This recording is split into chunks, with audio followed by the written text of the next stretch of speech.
I think we're good. Ray, are you there?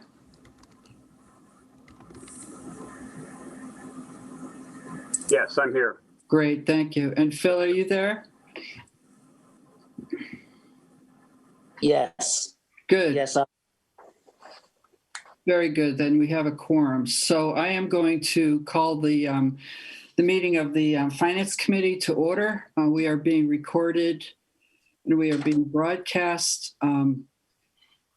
I'm going to start with a roll call, and I'll just go around the screen as the way I see people. Christine Reynolds. Here. Myself, Mary Hartman, here. Parashar Patel. Here. John Hickling. Yes, here. Dee Ortner. Here. Brian Taylor. Here. Phil Swain. Here.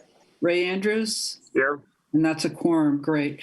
Before we get started, I just wanted to take a minute and outline the schedule for our time together tonight, because it's a little bit confusing. For the first hour, it's a regular Finance Committee meeting, and we're going to hear from the Middle School Building Committee to give us an update on what's happening since we spoke last.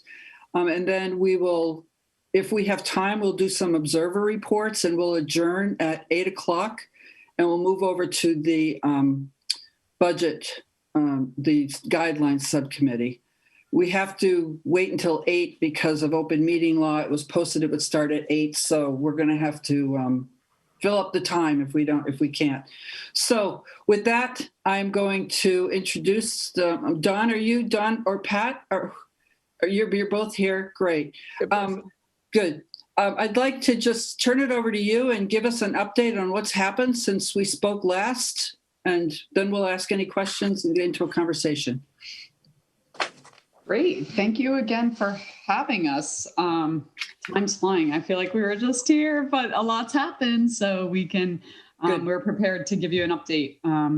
So we have our professionals with us again, hoping that's okay. They have been working hard at working with the educational leadership group, which is the core group of Lori, Justin, and his team of leaders, understanding the educational plan, how that translates to space within the building, and then talking through some efficiencies in the building to try to right size the building to meet the educational plan. So there's a lot of work that's happening there. And then the other piece that we'll ask Peter to speak to, our OPM, about discussions we had this morning, which if you were there, Mary, you may be hearing this again. This is sort of a shortened version, but a construction delivery method. We're at a crossroads where we need to decide, will we go design, bid, build, which is Chapter 149, which is a standard delivery method that's been used for a long time in the Commonwealth, or Chapter 149A, which is construction manager at risk, which is a different delivery method. And we're free to choose as a committee to decide. There are some pros and cons, and Peter will get into that. If just for reference, the high school was a Chapter 149A construction manager at risk project. So just worth noting. So Peter's going to give an update on that because it is a topic of discussion right now amongst the committee. Great. So if it's okay, I'll turn it over to Kristen to give you an update on the educational plan, because that's been approved at the school committee level, and where we are with that and how that translates to space and what we're currently thinking as far as how big the building is, which is another critical crossroads. So there's a lot going on. Great. Good. Thank you. Go ahead. You're welcome. I have Kristen's slides, so if I could be enabled to share the screen. Go ahead. Okay, great.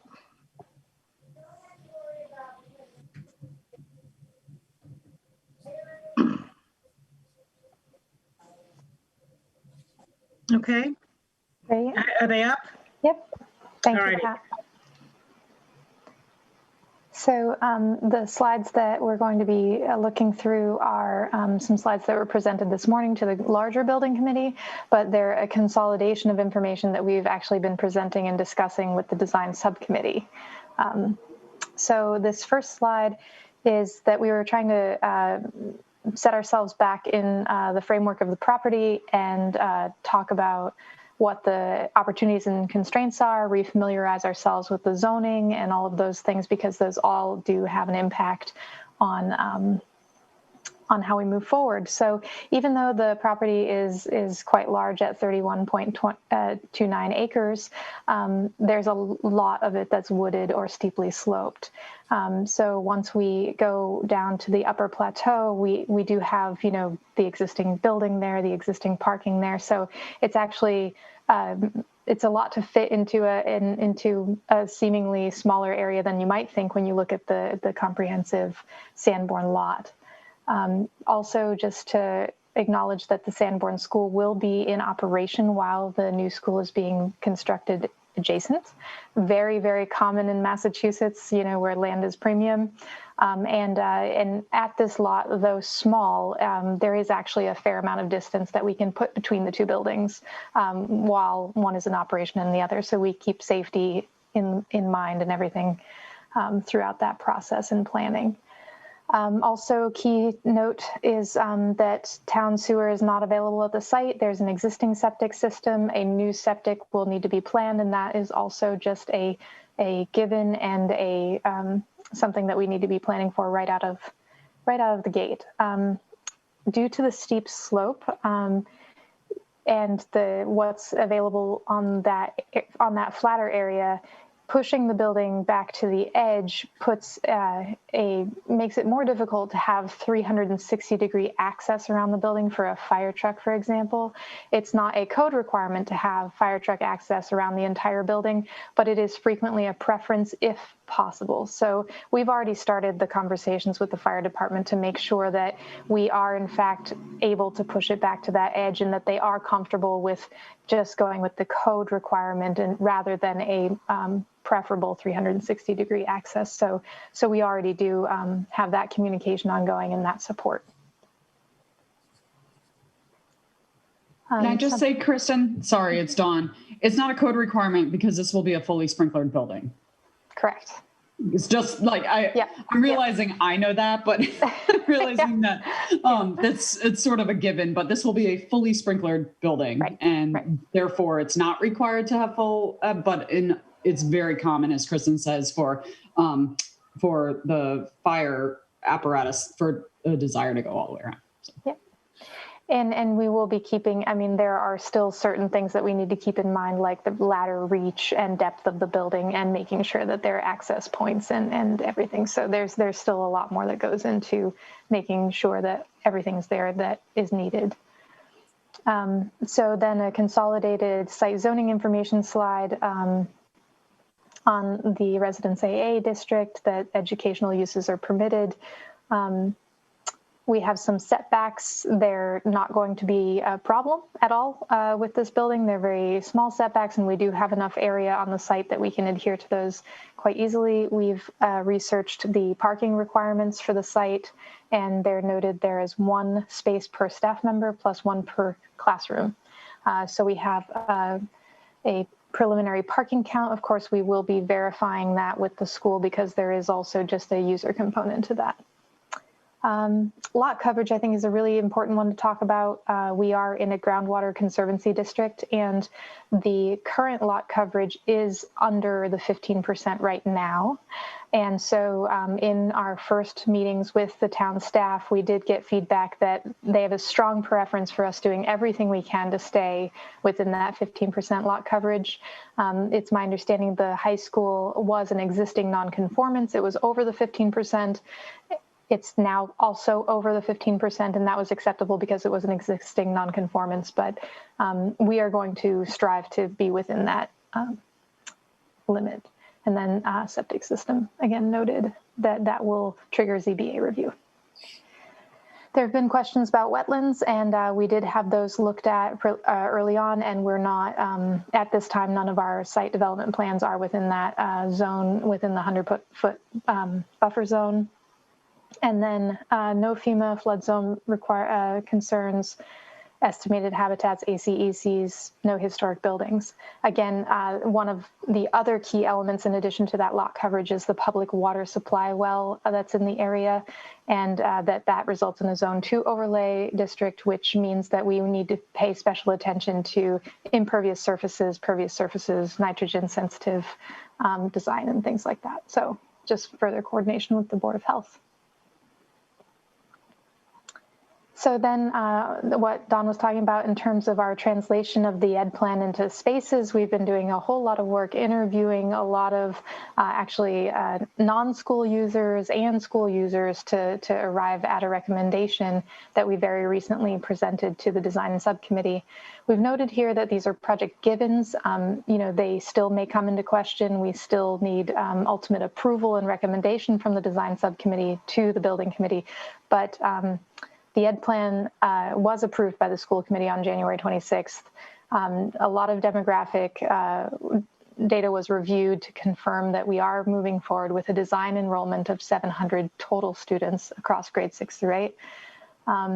The class size that we're looking at right now is 19 to 20 students. That's in alignment with Concord Public Schools target, and we've done a lot of studies on what it would be if it were a larger class size. And then I think you've heard a lot about the teaming approach, the team model, and that is really a cornerstone piece of the educational plan.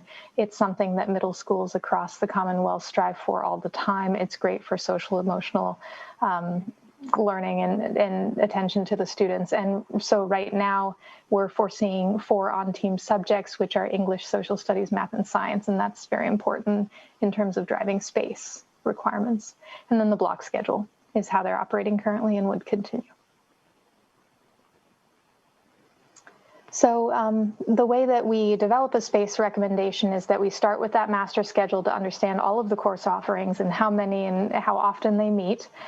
We perform an initial analysis to lay out how they're scheduled and what kind of spaces those need, because, you know, some things happen in a traditional classroom, some things require specialty space, like a music room is very different than a traditional classroom, science room, and so on. So we lay out all of the typical spaces that would be required for the courses, and then we look at the utilization. So we overlay that master schedule onto those spaces and then see how the utilization is right out of the gate. Now, some of those spaces were showing low utilization, and so then we look to course offerings and see what we can push in to those spaces, what's a good fit. And so then we work to optimize the utilization so that you don't have classrooms that are empty for large parts of the day. So again, moving probably 6 steps forward after all of that work comes together, we have here in the left-hand column what the primary space is, how many of them are in the next column, and then a range of utilization for those spaces due to the sharing, which is in the next column. So, and finally a notes column. So in the example of the first line, your core classrooms 6 and 8, they will have RTE and RTI in the classrooms. They will have teacher planning. TP is teacher planning in the classrooms. Digital literacy is something we identified as compatible and something that can share in that classroom space, and health. So if all of those subjects take place in one day, then you would have 100% utilization of that space in one day. But because health and digital literacy aren't offered every day, you might actually on some days have only 5 of the 7 blocks filled, or 6 of the 7 blocks, which is how you get the lower end of the utilization. And so that explains kind of the range there. So we did that for all of the spaces and laid that out here. Again, trying to get the utilization up to a healthy place where scheduling is still possible. When you have too high of a utilization, then scheduling can become very difficult and it can affect lunches and things like that. But overall, our average is looking to be at 90%, which is something that's very feasible. And so to that note, when we completed that, we did pass that plan and approach off to Concord Middle School that ran a draft schedule just to make sure that it would work. It's very important that the school prove it through scheduling, because that is not our expertise. We are experts only in space. So that all rolled up to a total gross square foot of approximately 143,000. And that recommended list of spaces and utilization really gets to the building blocks for a school that is 21st century and fully meeting your educational plan requirements. So that in contrast to last year, we've achieved a 1,000 gross square foot reduction, but even though that may not seem like a big stretch in reduction, what we also achieved in that process is that we were actually able to grow the size of the gymnasium from the March 2020 version to something with the more safe runoff perimeter for when you're playing basketball off of an MIAA size basketball court. We were able to accommodate a 1 grade level auditorium, which we weren't able to accommodate in last year's plan through these efficiencies and space sharing. World languages is something we considered pushing into the classrooms, but it resulted in some loss of time on learning. And so instead we pushed in things like digital literacy and health and kept the world languages in an intact kind of world language suite, better for sharing and time on learning, and again, maintain the teams. So then, after building from ground up again, using the educational plan, it came to the test of the cost analysis, the preliminary cost analysis. So there under construction cost per square foot, you'll see that our target is to use a total $555 per square foot is the limit that we're aiming for the project cost per square foot. And that's comprised of things like the demo and abatement that is included in that cost at $1.5 million. We know the demo and abatement costs from last year's cost estimate, and those are fixed, and that's not going to change. Site cost, we had site costs that were slightly higher than this a year ago. We've said that we're not going to do any work on the lower fields. We're going to take that work out of the scope and reduce some of the site development. So we are putting the expectation of some efficiencies on our site costs, reducing it to $7.5 million until its previous. On escalation, in the March 2020 estimate, we were carrying 6%. Now with the new schedule and after the hold, we've updated that to be 8%. That's estimated based on going out to bid in the first quarter of 2023.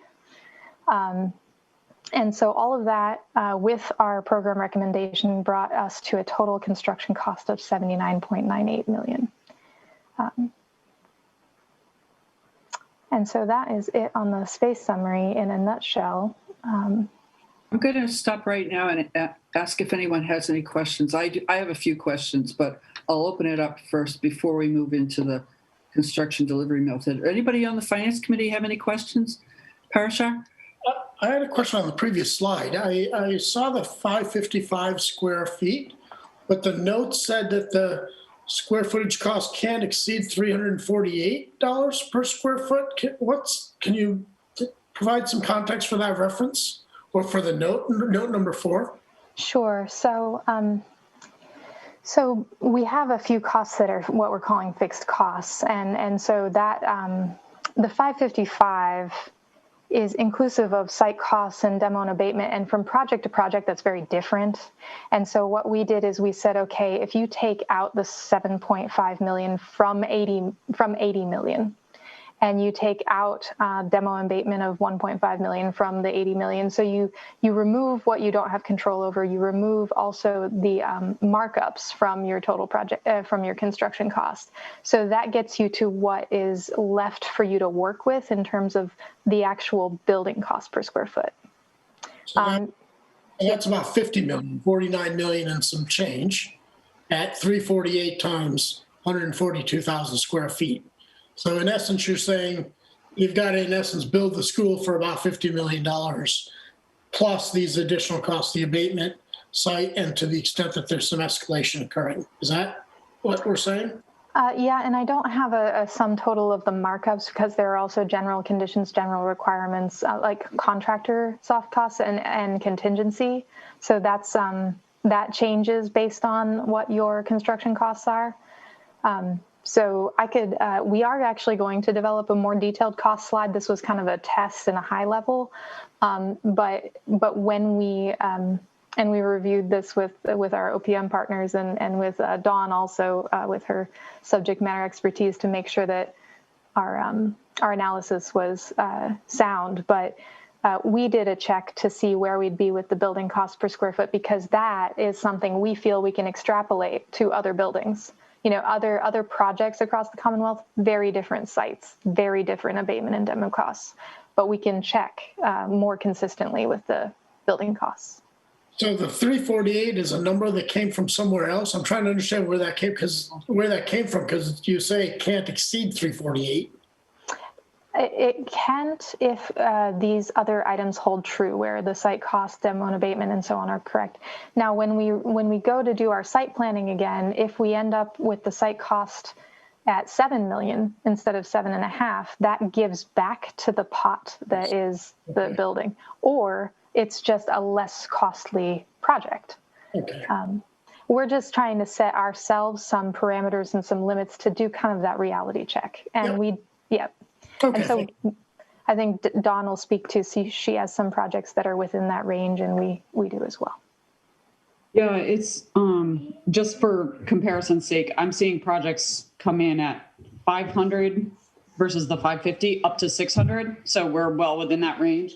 And then also the building itself, when you extrapolate it, like mine right now that is coming in at 500 is at 337 for just the building. So when you take the site and the demo abatement, all the markups, like Kristen said, contingency is an important one in there. And I'm glad you said that because I was going to make that point.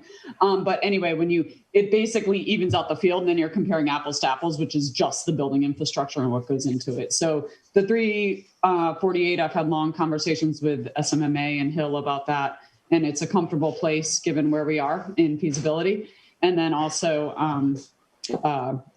when you factor everything back in, the 555, that's in line with what we're seeing. It's in the range of normal right now.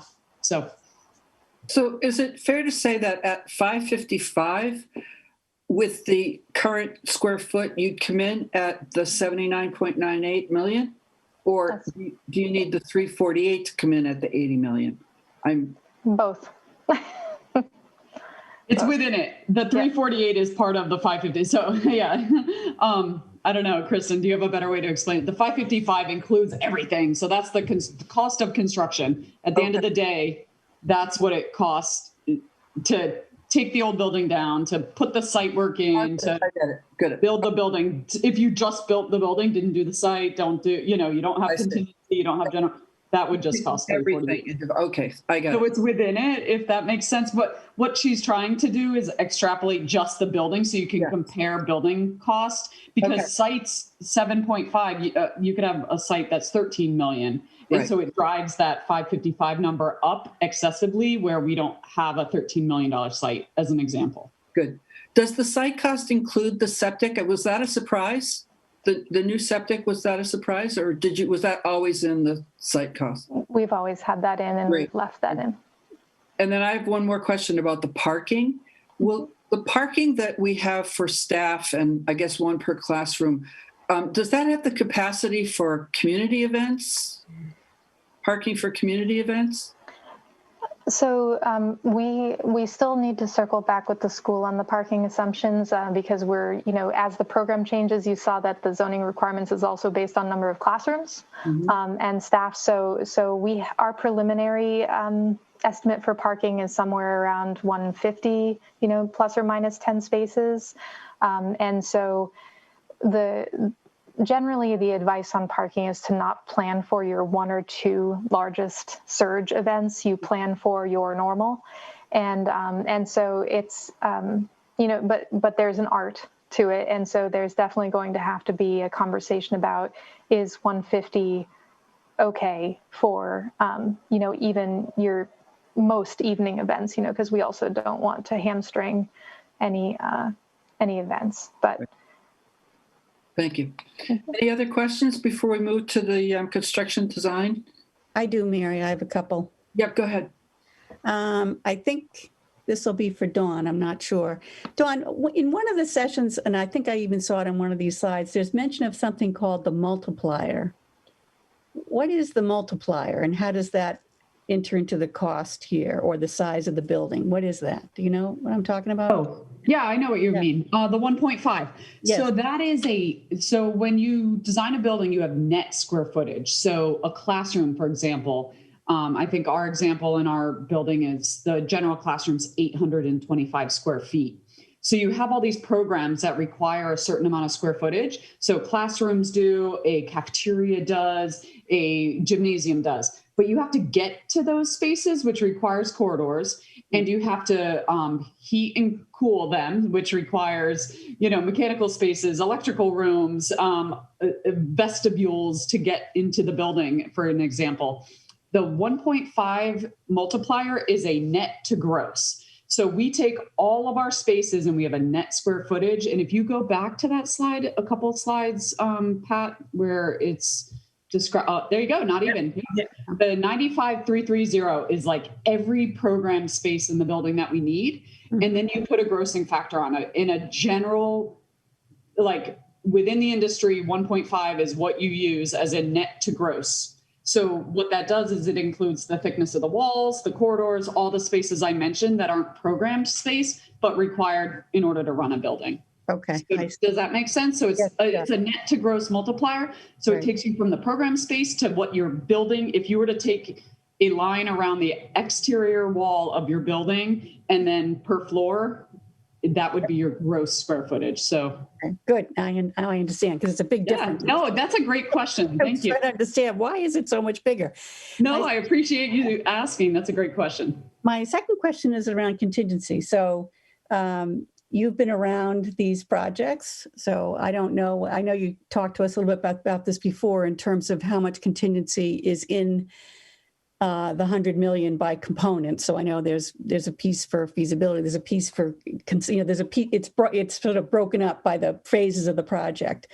But as you look at it, is there a rule of thumb around contingency? I mean, I know there is in IT work, but is there one here? And where are we on that spectrum with the 100 million? Yeah, so right now, feasibility, the contingencies are really high percentages because we just don't know. We don't even have a floor plan yet. Are we at 12 or 15%? 12, which is, yeah, that's pretty much industry at feasibility because you just don't know. You don't barely have a floor plan. You may have a footprint, right?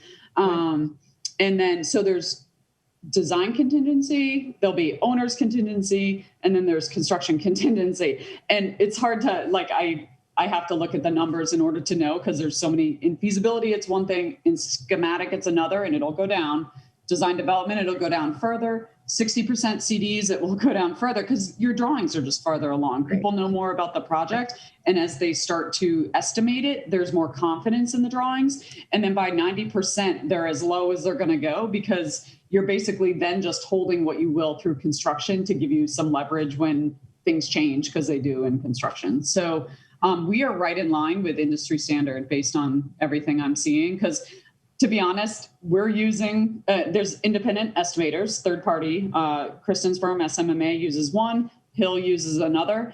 Those guys have been in the industry forever. They do almost all the schools that I see until either a CM or a general contractor comes on board. They know schools, they know public schools backwards and forwards, Peter and Peter, and they're great. So they are just going to carry the industry standard for that. So essentially you have two sets of eyes looking at the pricing. Yeah. Including contingency. Always. Yep. Okay, that's good. Unless we go CMAR and then that starts that they take out the OPM one. But yes, there's always independent estimators, and that happens at every phase I talked about. In feasibility and SD and design development, 60% CDs, 90% CDs. And then you go out to bid. And Peter will explain this when we go to the next slides, but the markups are different for design bid build and CM. And this cost per square foot and this total cost of construction assumes a design bid build. Okay. And my last one, Dawn, or whoever the right person is there anything left off? So fields, right? Is there anything that there's going to need to come back to? You know, sometimes people set this up, this is phase one, and then we're going to come back and there's going to be phase two. And is there anything like that looming out here? I'll answer and then Kristen can elaborate if you like, Kristen. For clarity, there will be 2 phases. We will build the new building while the existing building exists, and then we will take down the old building and do the site work and fields. So that's one piece, and that is inclusive of the 79.98 plus the soft cost. So that's construction cost.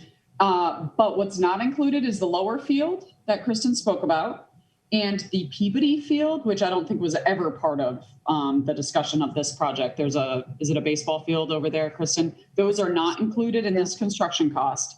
And if there's a desire to do more than what could be included in the 7.5 site cost, there could potentially, similar to the high school, I know that they did that there with a private-public partnership, a PPP there. So there's an opportunity for that. But what we've done is basically replaced in kind what exists at the school, and that's the 7.5. So we're not expecting it. If things need to go that way, I think we're open to those discussions. But currently, nothing is planned to be like that. Okay, thank you very much. Parashar, do you have a quick question? Yeah, very quickly. Maybe it's quick and we can defer it. So speaking of costs, et cetera, I'm kind of curious, what would be the process by which potential cost overruns are managed? So in other words, does the decision to add on costs or to go this way or that way, if it results in a cost increase, is that anticipated to be decided by the school committee? And is there a certain threshold that is generally used? And if this is a question that needs a 20-minute discussion, I'm happy to defer it until later. I'm thinking specifically of scope creep, perhaps, or how do you manage those costs so you don't end up with a cost overrun? I think this is a question for Stephen. Stephen, do you want to answer this question? Sorry, say that again, Parashar. Go ahead. Parashar. So we've got the cost here. I see that, we're going to have to make decisions on materials and trade-offs, for example, during the design phase. There are always invariable, unknowns that come up, and you've got to make decisions, some of which would lead to costs that are higher than estimated. And if that decision, if a decision ends up resulting in a cost where the total construction cost ends up at 85 million, how do you mitigate against that?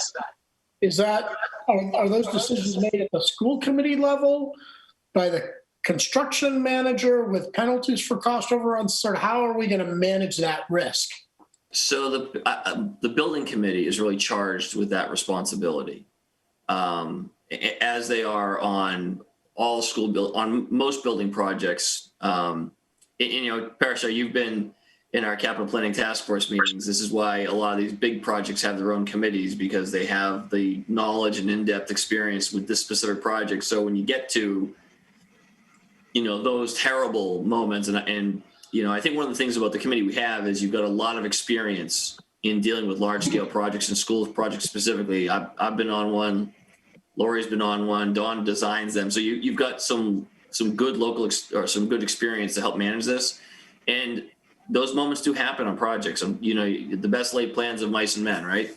And so when you get to those points, you've got a committee that's been working on this thing for a couple of years and knows the ins and outs and knows the priorities and the things you trade off. And that's why, Chris was talking about the contingency. You always want to hang on to the contingency, and there's a standard amount, but you want to hang on to it as much as possible, because if everything goes great and you don't spend it, it doesn't get borrowed, it goes back to the till. But if you have those moments, you can use contingency. There have been times where, you have to go back to town meeting, not necessarily for a debt exclusion. The biggest thing is, you estimate conservatively, and then you go for your debt exclusion vote. And if the market is right, your bid price is under your debt authorization, which also provides some cushion and security. But those decisions then would be made by, I think the select board would make that decision. But there are various check valves or relief points for that kind of thing. But the biggest way to do that is responsibly managing the project at every single phase and in every single decision, be looking for great value and be looking to protect the taxpayers' interests, which I can tell you this group already is. And so it starts on day one. And like I said, the parts that I've observed, that's the conversation at each stage. Okay, thank you. That's helpful. So it's basically the building committee. Thank you. Yeah, I think we want to be sure we add one more really important layer, which is Hill's role in all of this and the proximity they're going to stay to the project, because they are our advocates as a client. And that is a major, major portion of the job, is watching for those things and managing them, hopefully on a very small scale. So you never need what Stephen describes as town meeting to come back, but through the change order process and the reallocation of funds. But that is a large portion of Hill's job, which maybe, Peter, I'm transitioning you to your 149 slides. Well, the only thing I'll say, because I kind of gave the doomsday scenario. Yeah, that's why I was qualified. Yeah, no, I appreciate the distinction, because in the projects that I've been on, only one time that's happened, and something so unforeseen and so expensive was found that we were really in that pressure point on a site that, as Kristen laid at the beginning of her presentation, does not have any pre-existing environmental issues or historic structures or anything else. It's pretty much a clean build site, and it's entirely new construction. Just the probabilities of things that are really unforeseen and terrible happening are pretty low on this one, which is why I think it's going to be a really good project, is because, and I don't foresee those types of scenarios happening. I was just answering, I guess, philosophically. Thank you. Okay, I think it's good So to. Mary, this is Dee. I have just a couple of quick questions. Okay. And the first one is, where will the septic system be put in? Is that a phase one? Is that a phase two? Someplace in between? So we haven't started working on the site plans yet, or site design, but we are already in communication with the Board of Health and Zoning to understand where it can and can't be. And we've actually recently learned that you can actually have them under pavement. But again, that would be a conversation that we would need to have with the Board of Health as to what that means. Okay. So we're going to see where that goes. So it'll be phased in at whenever you have that information. Yeah. Okay. My other question is a capacity question. You had mentioned that you were able to get another 1,000 square feet for the gym. Can you tell me what is your capacity and audience capacity for both the auditorium and the gym under this new design size? The gym assumes 150 seats when the full-size basketball court is in use. The gym has the capacity for an all-school assembly if you're not using the court. Okay. And what would that capacity be? 700 students plus teachers. Okay.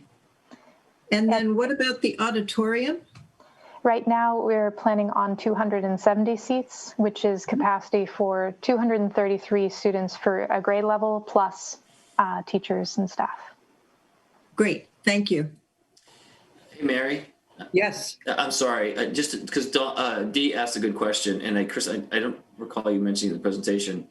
We've already had our kind of kickoff meeting with the town's kind of permit and review team. And that's something that DPLM does very well. They coordinate that with our planning director, Elizabeth Hughes, and it's fire department, police department, it's town engineers, and we get everybody in the same room looking at the plans. We've kind of had that kickoff. So things like septic system, traffic access, all those things that the different disciplines in the town government look at, we do it jointly, and it's a really great process. And so that part of it's already kind of underway. Good, thank you. Mary, a question? Yeah, go ahead, Wade. There was talk about a photovoltaic system. What's the status of that? So right now within the design team scope is to make the building PV ready. So it will have all of the conduit and the roof structure and everything, the sizing of the electrical room and so on to accept photovoltaics. We do help inform in terms of the sizing, in terms of what the energy demand is for the building. And in a parallel process, we're starting to, we had one conversation so far with the municipal light to talk about how they plan on proceeding with procuring the PV, and different towns do it differently. And it's my understanding that some of the building committee members are working with MLP on that as well. So potentially the photovoltaic could be on top of the number that you gave us. I mean, if that, it's not included. It is not included in this not cost. included in the price. Correct. Okay. It's worth noting, sorry, Stephen. I was just going to say our sustainability subcommittee is all over that and already having discussions with Concord Municipal Light and Power. And in parallel, they are putting together a framework for that. And then in parallel, they will, bring the designer in to share the information that they're sort of, putting together with Concord Municipal Light. So it's kind of a parallel effort right now, but it's going to come together with the designers so it can all be planned for and the infrastructure in place under this construction cost. Yeah, the only thing I want to say, Wade, was it's not a project cost. You said it would be on top, but it's not on top of that. It's not a project cost. It would be the plug and play infrastructure is part of the code actually, but that's part of project cost. But the solar infrastructure, I think, would be something that would be coordinated by the light plant. It's too early to say, I think, how that would all work. There's some battery requirements now. If you add a certain amount of PV, and batteries are obviously very expensive. So there's definitely discussions happening, but that would not be included. It would not be a part of the, the borrowing for the school project itself. But it's potentially a capital cost to the town. I mean, to the ratepayers, if anything. Oh, the municipal light plant is going to pay for it? Well, I mean, like I said, I don't know. There's a lot of, it depends on how that gets structured. Like Don said, there's a lot of conversations happening, but I don't perceive that it's viewed as something that would be bonded as a part of the school. Normally, I've done those when the big power companies are involved, and normally they come in and cover all the costs. So we just have to work through the municipal process here and just figure out how it's gonna work. Yeah, it could be a third party. It could be. It could be a third party that does it. I mean, there's a lot of variables that are unknown at this point, but it's not a school project thing. Ray, do you have a question? You're on mute. That'll help. Building on the photovoltaic, you mentioned batteries. Is there space in the design for batteries? That's typically an area on the site that is allocated, and we do always work, once MLP has kind of a plan and a direction, we'll work to make sure that that's accommodated with all the connections. The other questions I had was in terms of using anything that's there now. I mean, there's parking, obviously, with the existing operation, and there's septic with the existing operation, I assume. Are either of those going to be utilized? In terms of PV area, they have the potential to be, yes. Okay. Thank you. Okay, are we ready to move over to Peter now, who's going to keep us on track?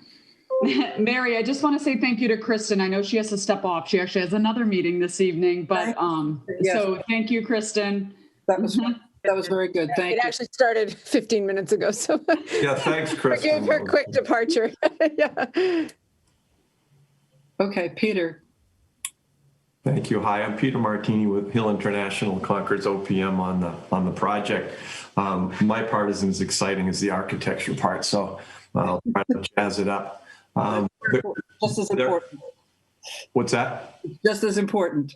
Yep. So I have 3 slides. We'll go over the first 2, and then we can stop. You might want to, Mary, for some questions or comments. A lot of you have worked on construction before and know what this is all about. Others of you don't know quite as much. So if anybody has any comments or questions after the second slide, maybe we could just pause for a second before we get into the third one, which is getting into your project. So what this is about is hiring your builder. And the state of Massachusetts has instituted laws years ago with rules and regulations on how you go about that. and what is called the construction delivery method, and how your contract is going to be set up with your builder.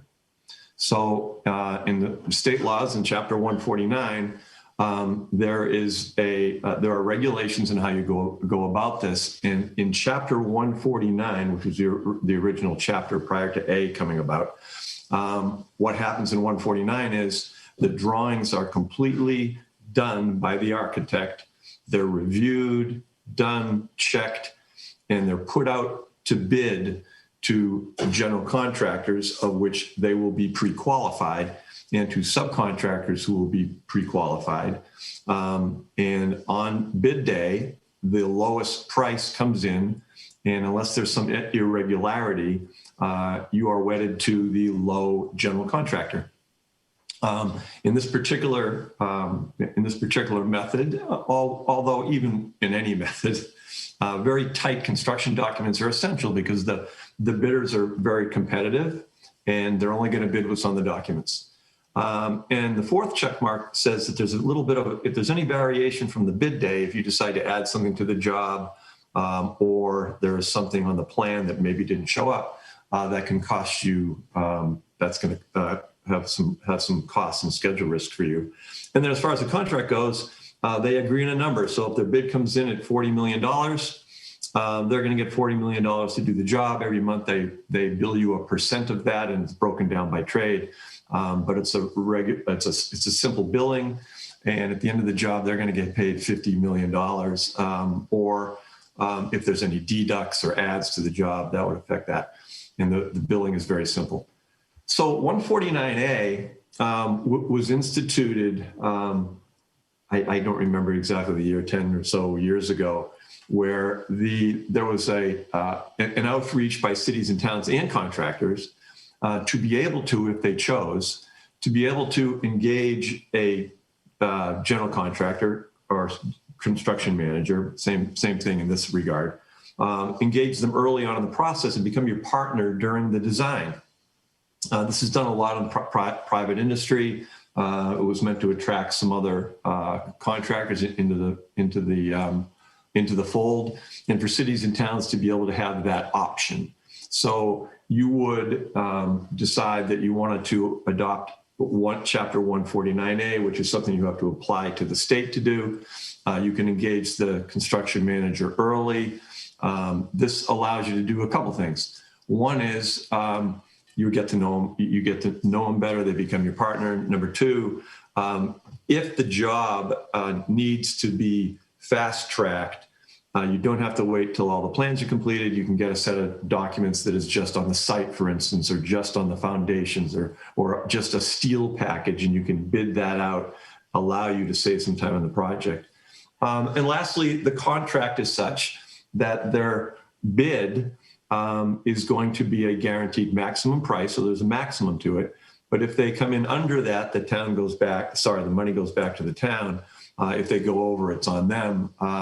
And therefore, the invoicing is a little bit more complicated, where you're seeing a big, thick invoice that's going to back up every single bit of labor and material. So that's the difference contractually. So I think we can go to the next slide and get into the pros and cons, and then we can have a little discussion, if you'd like, prior to getting into what we kind of see for your project. So what are the pros? We talked a little bit. It's very traditional. Everybody's kind of used to this. It's simpler to manage on the 149. You have a fully defined project scope for construction and to bidding. And it's perceived, and there's been some studies, that you're getting the best price, which could effectively be a little lower than 149A, although that's up for some debate, although there is some differences in cost. And the accounting is very simple month to month. Some of the cons there is that, like Parashar was saying, there's a little bit of a surprise that comes on bid day. If you don't have someone with you every step of the way as far as the contractor goes. However, we're going to be doing that anyway. And then if there's any redesign, that can cost you a lot of money. Also, you don't have any general contractor input, and it seems to be a little bit more prone to changes and claims because there's no, quote, contractor's contingency in this method. 149A I was a general contractor for 30 years prior to getting into the OPM business, and I used to sell the 149A. The pros are you're basing it on qualifications, but particularly on the specific project team who you would get to meet during interviews. There's a lot of design phase assistance regarding site logistics, constructability, and particularly if there's phasing that goes on in a project, they can do some planning early on for that. You get general contractor cost estimating input right from the market, from their subcontractors. Again, we talked about flexibility to fast track, and they're part of your team, and you're seeing every dime they spend. The cons on the 149A is that you are paying for upfront assistance from the construction manager, so there's a cost that goes along with that. It could be argued that this could be minimizing change orders and further delays, so that it's worth to spend the money, but there is some additional cost there. Also, a little bit of a potential for higher costs, because when you go out to the CM, sometimes their general conditions may be higher than the 149A who bids it. There's less monetary motivation for reducing scheduling costs. I would argue that a good contractor is going to always be doing that anyway.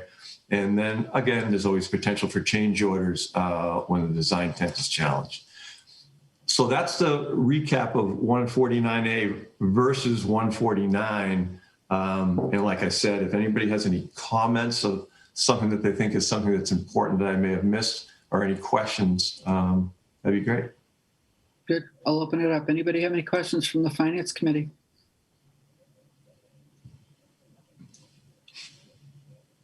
How did we do? We did the high school with the design bid build, right? No, that was CMAR. That was 149A. It was a 140. Okay. Okay. Yeah, that was a construction man. I wasn't involved, but I know of it, and they had a construction manager. Mm-hmm. Yeah, Mary, I had a couple of questions, clarifying questions. Go ahead. Is the OPM there also for Chapter 149 as well? Yes. So, sorry, I didn't mean to interrupt. Was that the whole? Oh, no, that was one question. So the OPM is there on both sides, and is it fair to think about? I know they're using different terms, but is it fair to think about the CM in essence as the general contractor? I mean, in a sense, they're serving that role on both sides. Is that a fair statement? Yes. So the question regarding the OPM Hill's role doesn't change, on the cost and the planning, et cetera. We would get input from the general contractor. The general contractor would give some input regarding additional pricing. We would help them, but they would be kind of in charge of the logistical planning and plans, although that requires some intelligence, but it's not a long task to do. But yeah, the OPM's role doesn't change. And so then the last question, in a sense, you're selecting the general contractor under 149 through a bid process, but on the 149A, you're still going and interviewing general contractors for all intents and purposes. Yes. And then selecting one. I'm assuming the selection, is that done through any standardized process, or is it done typically the way things are done in the private sector, where you're getting a feel for the quality and the potential cost versus looking only at cost, which seems to be driving the decision on the 149 side? Right. So you are right that a general contractor performing under 149A is sometimes called a CM. So you're right, they're the same. And what was the second question? Sorry. Jeez. I think you answered it. In essence, basically, you get a feel for who you're going to be most comfortable with. Yeah. So it may end up being a slightly higher cost, right? But you can still go with them under 149A. Versus under 149, it appears you're being driven by having to go with the lowest price. Well, there's a little bit more to it, but on the 149A, there are requirements on how you acquire and how you sign up your CM general contractor. And normally, you're asking them for qualifications and team people. and also what their fee is going to be, which is basically their profit on the project. So they'll give you a percent, so you can compare that to other people. And then we'll also ask them for what their general conditions are, which is normally their field staff and their incidentals on the project. So you can compare pricing in that regard during the 149A selection. Okay, thank you, Peter. I think Ray, did you have your hand up? Yes, but my question was going to be, does the OPM role change? And so you already answered that. Okay. It's worth noting that OPM adds a clerk during construction. That is an on-site role. So there will be that sort of on-site management happening during that phase as well. Yeah, it's funny in our office, we have people who love working on the 149A and working closely with the contractor during the design, and we have other people who don't like it so much. So it's just very interesting as far as the OPM goes, but our role stays the same. Hi. Chris, go ahead. So it sounds to me as if the 149A gives you some more flexibility. That's what it sort of sounds like to me. But on the prior page, it said it's all about risk management. So what's the difference from a risk management perspective? So is that around cost, or what is it? So I'm trying to understand, make sure I understand it. Well, you're trying to minimize risk on the job, which is schedule risk and cost risk. Mm-hmm. So as you look at these, you have to decide, well, there's some cost risk on both. There's always going to be some cost risk. It could be argued that if you bring a CM on board who's getting input from the market, there may be a little less risk in having a bid day surprise. But you're paying a little bit for that because there's a fee involved with doing the pre-construction. And on the 149A, you are pre-qualifying the contractors, but not quite as much the team you're going to be working with. So you can get a good contractor or any contractor, and it's all going to kind of depend on the team you get. So there's a little bit of risk there with the 149A.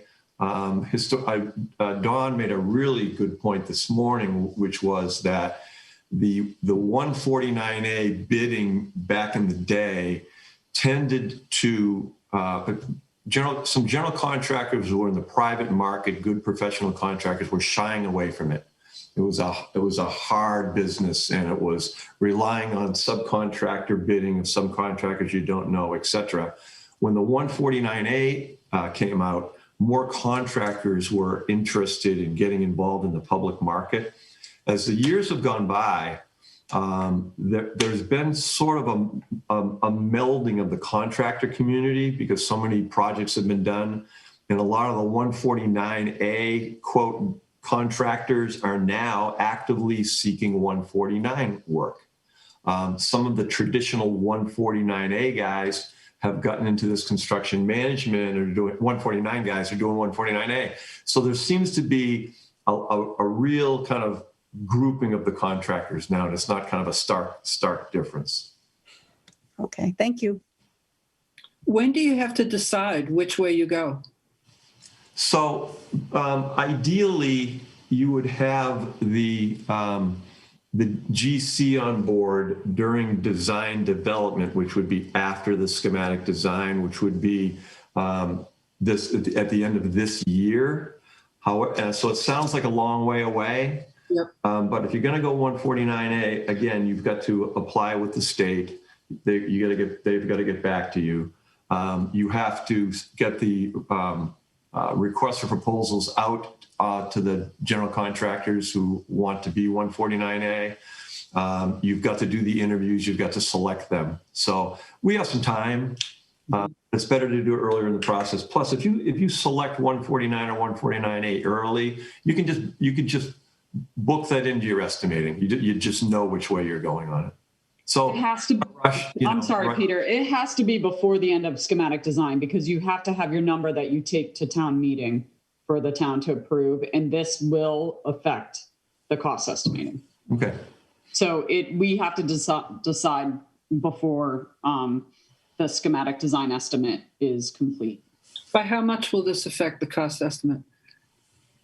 It's debatable. What do you know what percent their cost estimate carried? I don't know. It's 8. I'm guessing. I'm looking at Peter because I just don't know. Yeah, it could. I think it was 5, Don. 5%. I don't remember. It's a debatable number, but the estimators they're always staying on top of it. I could go back and look. It's probably 5. I've seen it as high as 8. So wait, I want to be clear. So the $79.98 million construction cost made some assumption about which of these you were going to choose. 149, design bid build. Okay. There have been many studies done, in particular, like we mentioned this morning, the MSBA, who manages a lot of these projects, has records on the cost, et cetera. So that number is pretty well backed up. Hey, Mary, you're running into that 8 o'clock time for FinCom. Thank you, Chris. Any other questions? One quick question, Mary, which is, Peter, could you please tell me, are you only involved in phase 1 or is there an overlap into phase 2 with your work? So the project is one project. It's building the building, and then the second phase is still part of the project, which is down the building and doing the fields, and we're involved in right to the very end of both. Okay, but not phase 3, which is Peabody in the lower field, right? Correct. Okay. Those let's be clear, that's not part of this project. We're just saying that's excluded. And then the phase 1, phase 2 is really just the ability to build the building and then take the old building down, and that's all part of this. That is part of this. Okay. Thank you. I just want to be really clear on that. And so we're going to build the building while the existing Sanborn's there. Then when the students can move into the new building, they'll take down the old Sanborn and finish the site. They'll do as much site as they can next to the building, for parking and whatnot. Right. I mean, I would kind of sum this up and say, this is news to me. And the Finance Committee is mostly concerned with the total project cost. So which way you go is, I think, really up to the Middle School Building Committee itself. And thank you for sharing this. But we really think that you're the people who know best what to do here. And as long as it doesn't blow the cost out of the budget, at least that's my take, unless somebody else has something that they want to say. I think I'm okay with that. Okay, great. So, Peter, do you have anything else you want to tell us? We're kind of running out of time. No, I think we're good. Great. Thank you very much. No, thank you. You're going to give us a hint as to which way you were going on the next slide? Which way are you going? Spoiler alert. The big reveal. What's the reveal? Do I do the reveal? Shall I do the reveal? Go ahead, do the reveal. I can run through this very, very quickly. We got together with the architect and talked this over and put all the pluses and minuses down. And because of the fact that this is a new building on a relatively open site, and there's not going to be a lot of, quote, phasing, there's no occupied buildings to work in, bringing on a general contractor early isn't going to give you that much benefit for the cost. So we thought in this particular case, we would go with 149A. There's sufficient time to get this job done. We're not fast tracking it. We're managing the design risks. Sustainability features which GC can help us on, we're doing. And so we just felt in this particular project, the best way to go here is 149A. We're working right now on 11 projects, either from the beginning to end. And it's about 50-50 with our firm right now, what we're doing. And most of the 149As are complicated, phased, occupied renovation addition projects. Okay. I just want to be clear. You said 149A, Peter. We're talking about going 149. Right. Sorry. That's okay. I don't want any other confusion. Okay. I probably did it more than once. 149. Okay, great. I appreciate that. Thank Good. you, Don. Okay, thank you. I've got to wrap this up. Thank you for coming here. Really, I think that it really, at least just speaking personally, it really gives me a good feeling that this is under control in a good way. I think we still have some risks. The lower fields, we know people are going to want something there, and we didn't talk about a larger gym. which I know is something that's hanging out there? And also, is there any risk to the cost because of sustainability things that the community might want? So what we'll continue talking. I think I'm really impressed with the work that you've done so far. Thank you. Thank you for having us. We look forward to the next time. Thank you for coming. We'll see Thank you. Bye. Bye. Thank you. Thank you. Have a good Bye. night. Mhm. Okay, I would like a motion to adjourn this meeting so we can move So into the moved. guideline. Second, I'll take a roll as I see people. Dee Ortner, Yes. myself, Mary Hartman, yes. Ray Andrews, Yes. Lois Wassoff, Yes. Christine Reynolds, yes. Bill Swain, Yes. Andrea Zoll, Yes. Parashar Patel, Yes. John Hickling, Yes. Brian Taylor, Yes. Wade Rubenstein, Yes. and I think that's all we've got. Great. Okay, thank you very much. Okay, so now we're going to move right into the Finance Committee Guidelines Subcommittee. So it is about 8:10 or so, and we're going to open up that meeting. This meeting is being recorded and may or may not be broadcast. So I'm going to ask for a roll for Finance Committee Guidelines Subcommittee. And I'll start with myself, Chris Reynolds. I'm here, and I'm just going to go around the chart here. So Mary Hartman. Here. Dee Ortner. Here. Ray Andrews. Here. Lois Wassoff. Here. Bill Swain. Here. Andrea Zoll. Here. Parashar Patel. Here. John Hickling. Here. Brian Taylor. Here. Wade Rubenstein. Here. And I think that's everybody. Did I miss anybody? Okay, good, great. So we're all together, and that's great. So I'm going to flip the agenda a little bit. So I'm not going to do minutes right now. I want to have the presentation from Jared and Dr. Hunter first, and then we'll do the minutes if that's okay with everybody. So I will turn the meeting over. So tonight we're going to go hear the update on the budget for the high school. So I'll turn the meeting over to Dr. Hunter and Jared. Thank You you. want to save questions for the end?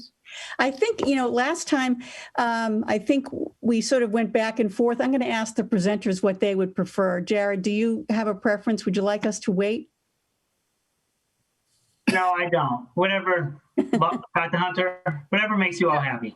I'm ready. Whatever Okay. makes you happy. That's a good answer. Yeah. I think okay, the only question until we get to the budget drivers, maybe we hold it, yeah. sometimes we answer your question in the coming slides. That's the only comment I make, that if you ask, sometimes we're going to get to it, but we're fine either way. Conversation's a good thing. Okay. So I'll just cue this up, I think, and then Jared's got the slide deck to get us through. So we're just here to give you a status update. We are building and working still, but we provided the school committee the other night an update on where the numbers are starting to fall. We are going to work for another 10 days here until the school committee meeting on the 23rd, where we will bring a recommended budget to them. So this is the first pass at the numbers. And obviously the high school has some different variables than CPS did. I will note that Sarah Wilson, chair of the regional committee, is here. Court's here also, who chairs the Concord committee, and together they chair the joint committees. And, I think we had a really healthy discussion the other day. We're going into this same approach of let's start from scratch, figure out where all our expenses and revenues have been through the course of the pandemic, especially because it's been so unusual. And we want to share that information with you, and then tell you what we are working on over the coming week or so to get to that final number. So Jared, why don't you pull the slides up and get you see that? Yes. Great. Perfect. So hi, everybody. The presentation I'm giving tonight is pretty much the same one I gave on Tuesday. And some of these slides are recycled from the Concord Public Schools just because of the timeline is pretty much the same, as well as the zero-based process. So I just want to start off just to let everybody know, when we do the superintendent's recommended budget, and we present that, which will be on the 23rd. We go really in depth. As Dr. Hunter just said, we have another 10 or 11 days that, to fine tune the numbers. So what I'm presenting today is very high level once again. But what I do, I get really in the weeds when I present on the 23rd. So as you all know, January 22nd, all of the budget packets were due to Dr. Hunter and I. We deliberated with the department chairs as well as the principals the week of the 25th through the 29th. It's still ongoing. February 9th, we presented this school committee budget to the school committee. The updated budget to the school committee. Again, the 23rd, we'll be presenting the superintendent's recommended budget, which is, each presentation is probably 30 plus slides. Again, we really get in the weeds and try and explain every movement, every number, etc. On the 27th, we'll just be presenting at the budget preview meeting. And then the school committee has between the 23rd and the 19th to vote that budget. On March 9th is the public hearing.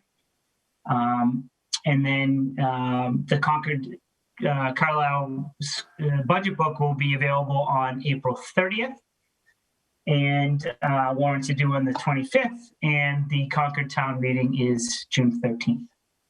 Jared, I'm just going to add, we've met with the Carlisle Finance Committee once already. They reached out to us because they met last night and have the same information in the slides that you have. So there's a nice parallel structure going on here. We don't have a date for their town meeting as of yet, but we're doing a nice job of circling with each other and staying on track.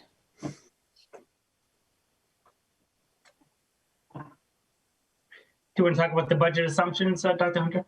Yeah, I think the high school has only a few differences from what you heard when we were here last week with CPS.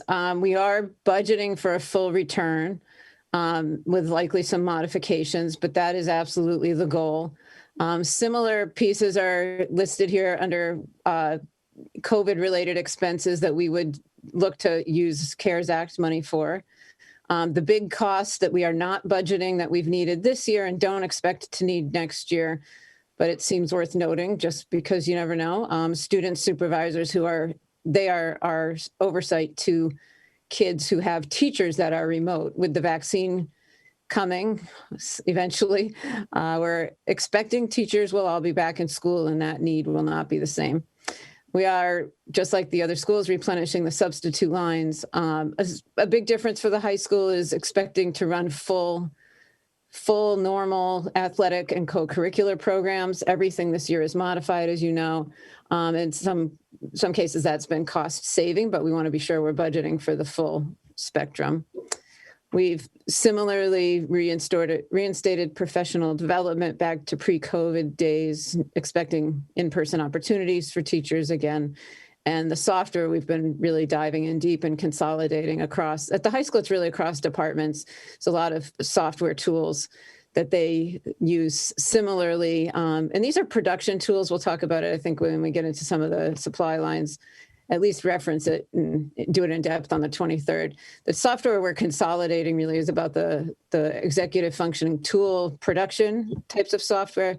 Content software stays with the department, especially as related to textbooks, because we do buy most of our textbooks electronically. So just distinguishing those two categories. So that's the assumptions going in, full return with modifications.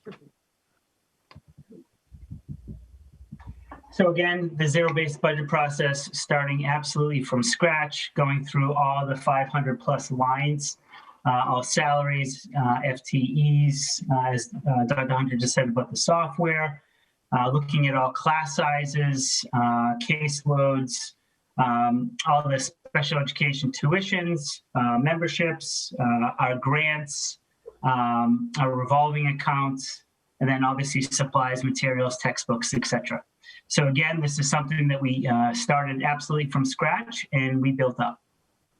And we've been vetting, departments are sending us office supply items and we're scrubbing some of those even. We're way in the details on this process. We are literally counting pencils. We're asking for quantity. Pencils, sticky notes. There's a few other themes we found that we shaved back. Yeah. So this is as of Tuesday, 2/9.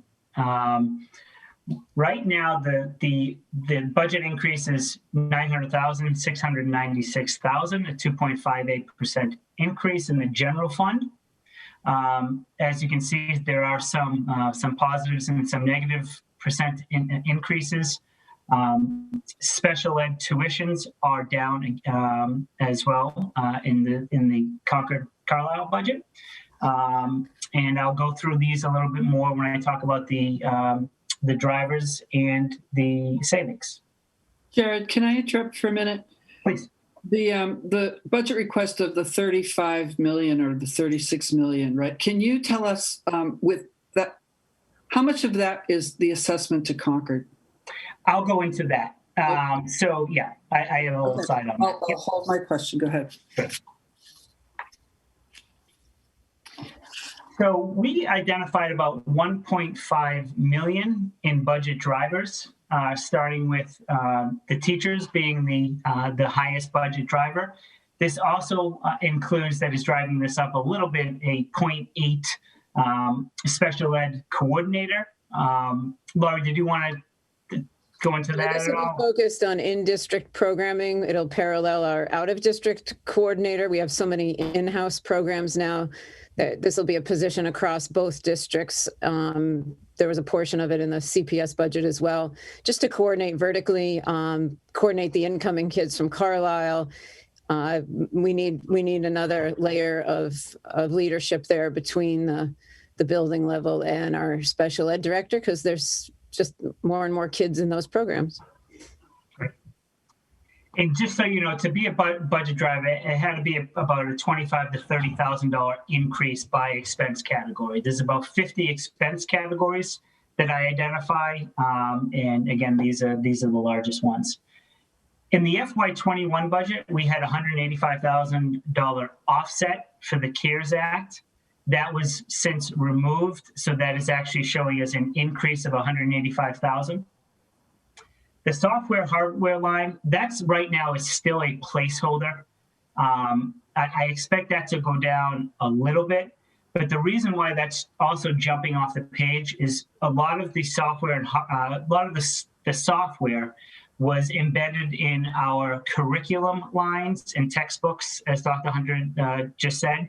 So while that line is going up, the curriculum line and the supply lines are going down a little bit. Can we go back to the CARES Act offset, the 185,000? So does this mean that you incurred expenses that you're expecting will not be paid for by any kind of reimbursement? Well, what we did this summer, if you remember, to get the budget down, is we put an offset of 185,000 in the budget that just called it CARES Act offset. And we applied, this is really before we knew too much about the CARES Act. And at that time, the deadline to spend all of the money was December 30th. So we had an offset, just a line in there that was a negative to get that budget number down. Right now, what we're doing is, yes, we do have CARES Act money going into next year, but it's going to be, it's for unknowns. It's for PPE unknowns.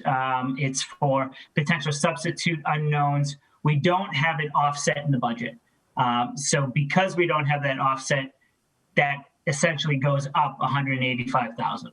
So is it safe to say that right now this budget assumes that you'll be getting no further help from the federal government? No, but it's just separate. It's just not an offset this year. It's just separate. It's like a revolving account. So what we did last year was we sort of treated it like circuit breaker. And in the budget, we have a negative offset for circuit breaker, the special education reimbursement, and we have a negative offset. What we did last year to get the number down is we just decreased our budget by 185,000 and took budgeted expenses and applied it to the CARES Act. This year, we're not doing that. We're not putting an offset in the general fund budget, and we're carrying it over for potential unknowns. Okay. But Mary, what we can do down the road, if we don't need it for, so one piece is it's allowing us to take more risk. For example, those student supervisors, I can comfortably say we're not budgeting for those, even though I'm not 100% sure we don't need them, because we know that CARES money is available. If we don't need it for the unexpected, there are costs we can defer over there, COVID related. Some of these software costs would certainly apply. There's other things through the budget that would fit under the definition of COVID related that we could offset later. Right now, we're considering it part of the contingency because it's allowing us to take more risk in the budget and try to bring you a better number, knowing we've got the essentially a stabilization fund at the moment. Okay. Okay, so I mean, I assume then what we just went through is because, Jared, last year you had the expenses in the line items. And so therefore you put, because you knew you were going to be able to pull them out of the general fund and charge it to this side, this side account where the CARES Act would be, the grant goes, right? Mm-hmm. But this time you're just saying, okay, I'm going to assume expenses that I might incur that would be offset by that are going to be outside of the budget. Is that the way to think about Correct. it? Yeah. Okay. That's what I'm thinking. Do we know how we know how much it is? I know before we were talking about a number that was 4 times, and then it came back that was too large. Do we have a sense? Yeah, it's going to be about just over $100,000. I think it's about 3.8 times our Title I amount, which is about $27,000. Okay. So that's the amount. Plus, we have some other emergency relief that I will talk about on the 23rd, and I've talked about in the past, that we get until the 2023 budget actually to expend it. So we have till September of 2022, which is FY23, to expend those funds. And that's not much money, though. No, that's like 20,000 or something. Yeah. The one variable we don't know is the Biden administration package. We do expect some funding to come from that. Everything we read will be proportionate to the way it reads as if it's leaning more towards Title I types of funding, which is what everything else has mostly come from, which usually we get a little and not tons. We're hoping there's something coming there, maybe even towards testing and some of the other things that we're putting in place, ramping up for maintaining COVID now, and then, hopeful full return in the fall. Thank you. So other drivers include the pension assessment that is going up. That's just something that we get assessed from the town assesses us on that. Nurses' salaries, we're increasing. So we're going from a 2.0 FTEs to 3. We are in need of that position. Also included in that is a nurse leader stipend. So that's the reason why that is a high driver right there. Yeah, we have been chronically, the ratio of nurses to kids has been under the recommended ratio for many years now. So it's been on the list for a long time. We've benefited from seeing this model with a K-12 nurse leader and additional hands at the high school during this year, and can see that it's a need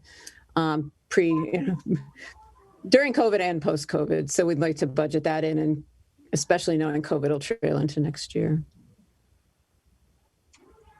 In FY20, we budgeted for an additional maintenance person. In FY20, we ended up not filling that, and we took it out of the FY21 budget. We are now putting that back in. In addition, we do have an additional 0.5 maintenance person. The reason for this is because our contracted services costs are astronomical, or they were in the past. And we feel that with an additional body or two that we can get to more things in-house and therefore decrease our maintenance contract services. So that is the reason for that increase with the maintenance and custodials. Our equipment, this is somewhat misleading. We have reworked our numbers since the 9th. And really two departments are driving this number up at the moment is the music department. They need some instruments as well as a few other things. In addition, the radio station, which is really 365 days a year, they were relying on donations in the past, and that has since dried up, and we have some equipment purchases that we needed to make. So we are refining the equipment line right now, and I expect this 52,000 to go down. We are buying, just like the Concord budget, we're buying 2 new bus leases. Case transportation. So if you remember the CPS budget, the case transportation was actually going down. It's actually going up a little bit for the region. It's because our share of the expenses is going up about 0.81%. These numbers are based on 2 years ago. It's a formula that actually, it works. And they also applied a credit. So this would actually be significantly higher, but there was a credit applied. So the increase based on the FY21 budget is going up 6.28%. Salary support staff, this is sort of a housekeeping thing here. That's why it's going up 3.32%. There's a person that was missed in this budget, and just a part of their salary, and that is the reason for the increase.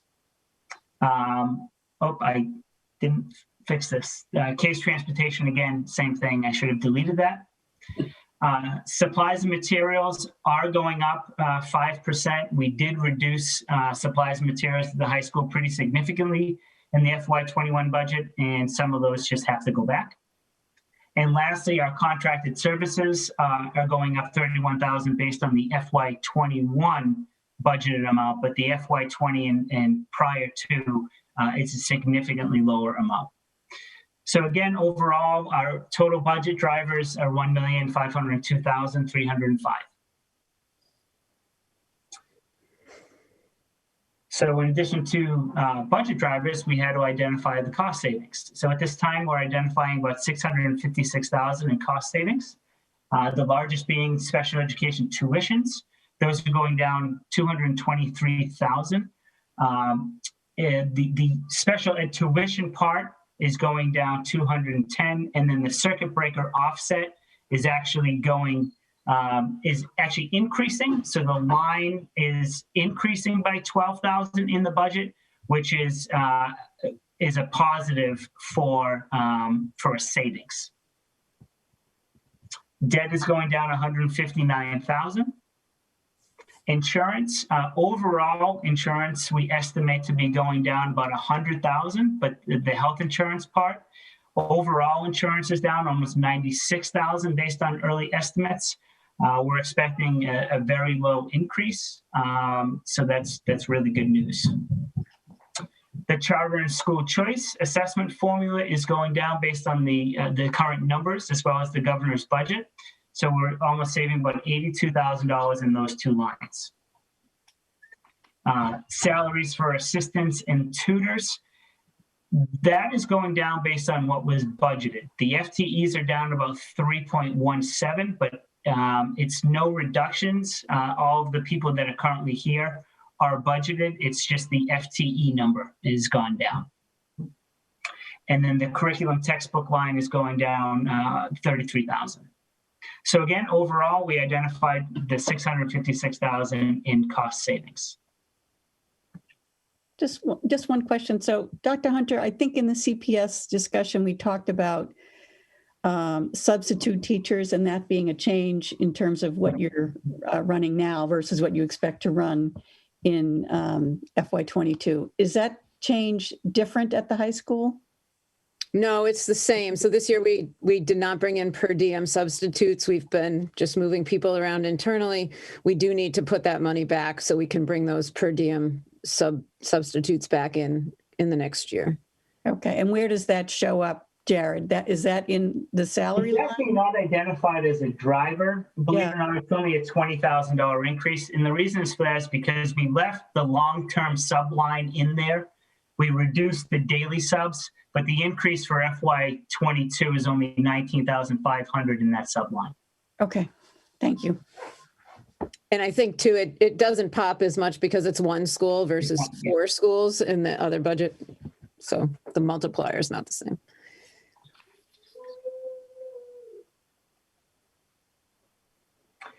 So we have 2 offsets in this budget right now.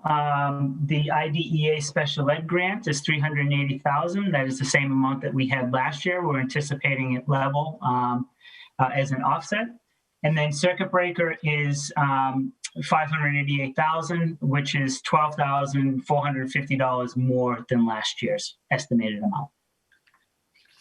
Jared, this is Dee. One quick question about the IDEA special ed grant. Are you limited in terms of how many times you can apply for such a grant? No, we get this every single year. So what we use it for is obviously it's for special ed. We use it strictly for tuitions as a tuition offset. Okay. You can use it for pretty much everything special ed, but if you apply salaries, especially professional salaries, teachers in that, you have to pay NTRS in addition to the NTRS you're already paying. So you get double hit. So it's, and I actually inherited this, which is really good. They never were charging, or at least in the past that I see, teachers to the IDEA grant. So it's very easy to just use tuitions and you just reclassify that. Great, thank you. Yep. Jared, if our special ed tuitions are dropping, right? So this circuit breaker offset here is your assumption of what we're going to get in next year based on this year's spending. Is that correct? Correct. Yep. So if we're dropping, why would we see a $12,000 increase? Just that we use I want to say 65%, 65% reimbursement number last year. It came in at 75. This year we used the 70, and we're seeing a little bit of an increase. So it's rate, not volume. Correct. I got it. Okay, thanks. But it is, tuitions are certainly going down. Yep. Okay. But that's another great example of we could take a little more risk in this because our reserves are reinstated now. We have circuit breaker money. You know, we could go to 75, even though we're not at all sure what the state's actually going to come in for as a percentage, because we know we can absorb it if it's less than that. Yep. So that's a great example of the risks we're kind of taking differently this time. And what I do too, just to let you know, when I do the superintendent's budget, I show you my formula of how I got to this number as well. Mm-hmm. So here's a little slide on special education. Total tuitions of $2,565,000, and then below it you do see the offsets. So excellent.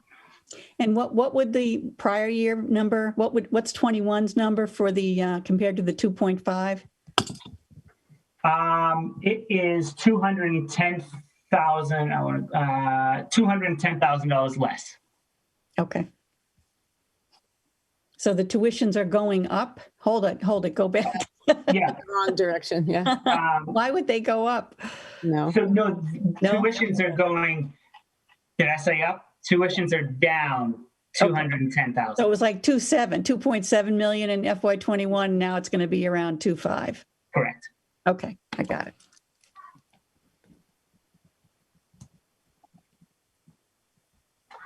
So in addition to the general fund, we project our revenue, and this is as of 2/9. Governor's budget came out January 27th. You can see the Chapter 70 number went up significantly. Well, a nice little chunk there. The 2,747, the 2,747,000, that is what we budgeted in FY21, and that is still the projected amount. And the increase is 2 million, up to 2 million, almost 2.9 million. Chapter 71, we budgeted 550,000. At the time, we did not know what our number would be. So we didn't take a huge risk in FY21. We're projected to get about 617 this year. After doing the end of year report, we feel comfortable right now that we could get upwards of 675,000 based on our end of year projections. This is another example of a risk that we can take this year due to the reserves that we have. If it comes in any lower, 650 or whatnot, E&D would make that up, or any miscellaneous revenue above the amount that I budgeted would make that up. Right. And the Charles, numbers that we're looking at are exclusive of that revenue. Is that correct? I missed that. Say that again. Sorry. So the budget number that we showed at the beginning is gross of the revenue, meaning it's correct. So that's separate. That was all general fund. Yep. Right. So this is in addition. This is basically what everything but the assessments. Right. And but that $200,000 increase is not yet reflected in the number. It's reflected in our revenue budget number. Right. So to do the general fund, you have to have the revenue side, and this is part of the revenue side. And then I'll show 200,000 is in there. So the 200,000 benefit it's included in the number, the 100,000 change. Okay, I wasn't aware of that. Okay, got it. When do you find out, Jared? When do you know? Well, once it goes through the House and everything, but usually this is one of the. I mean, it's February. This is the first year that we've actually been able to. Well, last year because the governor's budget came out so late. We won't find out probably until after the school committee votes the budget. I do not anticipate the anticipate the Chapter 70 going down at all. I think the one variable is the Chapter 71, and then the other ones we find out about the charter school reimbursement is, as you can see, is a negligible amount. And then we make projections on interest. As you can see, this one hurt a little bit. We did budget $100,000 in FY21. We're anticipated to get $24,000 this year, and next year we're projected and budgeting only $20,000. So, which was good, was the Chapter 71 and the Chapter 70 helped us make up that difference, and we're still anticipated to get that additional revenue. And then maybe the rental facilities of 20,000 right now is wishful thinking, but that's also something that we can take a little bit of a gamble on as well due to the reserves that we have. So here's the assessments again as of 2/9. The assessment comparison without debt, Concord right now would be going up $1,008,740. And if you add in the assessment comparison with decreased debt service, Concord's assessment would be going up $938 to $280. Jared, can you just break that out, because it's a combination of an operational increase in addition to the enrollment shift. Correct. And it's just important that I often feel like the increase, and especially in a year like this, all of a sudden we're talking, we mix our nomenclature a bit and we end up talking as if we're bringing you a 5 or some bigger number operational increase. Yeah. And I just want to be sure we keep separating those. Yeah. So the increase right now to Concord, the percentage increase is higher than what our overall increase is in our general fund, even without debt. The reason why Concord right now would be assessed higher is due to the enrollment shift, which is approximately, the 426 was based on a 2.5% increase, because that's what we had to work with at the time. It was an assumption. Yep. So it really is all has to do with the enrollment. The increase is not, the percentage increase is lower that we're asking for than the Concord assessment is. Again, it's all because of the way that the enrollment fell. So how much is it? So of the 938, is it half that's related to enrollment? Approximately, Yeah, that's about right. yeah. Yeah. Well, actually, I think we should be looking at the 1,000,008 relative to the guideline that we published. Right, Chris? Right. Okay. So out of that 1,000,008, is it safe to say that about 426,000 is because of the enrollment shift? Correct. Yes. Okay. And how do they get to the 426? Is it pretty simple math? Is it a complicated formula? How It's not, yeah, and I can explain that on the 23rd. It's what we had to do at the time was use last year's numbers. We added like a 2.5% increase. And then what happens is the formula is driven by the enrollment. So when we changed the enrollment on October 1st, we were able to make an assumption and try and get it to the penny with a 2.5% increase, not knowing what the increase would be. And that's how we came up with the 426,000. Right. And just so the finance committee is clear, so the number that we saw on the earlier slide that was the 900,000 in terms of the growth in the general fund is exclusive of the 426. Is that correct? It's overall versus this, which is breaking it out per community. So that's why we understand it's confusing. I'm confused then. We gave you an overall operational increase. Right. Which is the that has to get broken out to the assessments, which is what you're seeing here. I just want to, I think the 1,008,740 would compare to the guideline, the preliminary guideline that we published, which was about 800,000. Right. So we're about 200,000. We still have about a $200,000 gap. Right. And that 900,000 is general fund, but the general fund also includes the debt. That's right. So that's why I'm taking out the debt here, and I'm just looking at the 1,008,740, and I'm comparing that to the guideline that we published, which included the enrollment shift. And excluded debt. And it excluded debt, exactly. Yeah. So when we published that guideline, we assumed a 2.5% property tax increase. And with that and the enrollment shift, that gave the high school about $800,000. So what we're seeing right now is about a $200,000 gap, which is a lot less than CPS.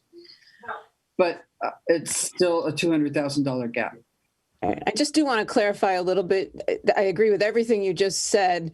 Yep. But just a little caveat that if we subtracted the enrollment shift increase there, the differential in your guideline was, not a couple 100,000, 300,000 maybe, which doesn't cover all of our typical operational costs. So we're really glad we have so many reserves and could take some other risks and are working that way. But that guideline, in a year without reserves and risk and savings in other places, that guideline is really hard to meet. So I'm with you. I'm glad we're this close already, and we're going to come back and see if we're closer.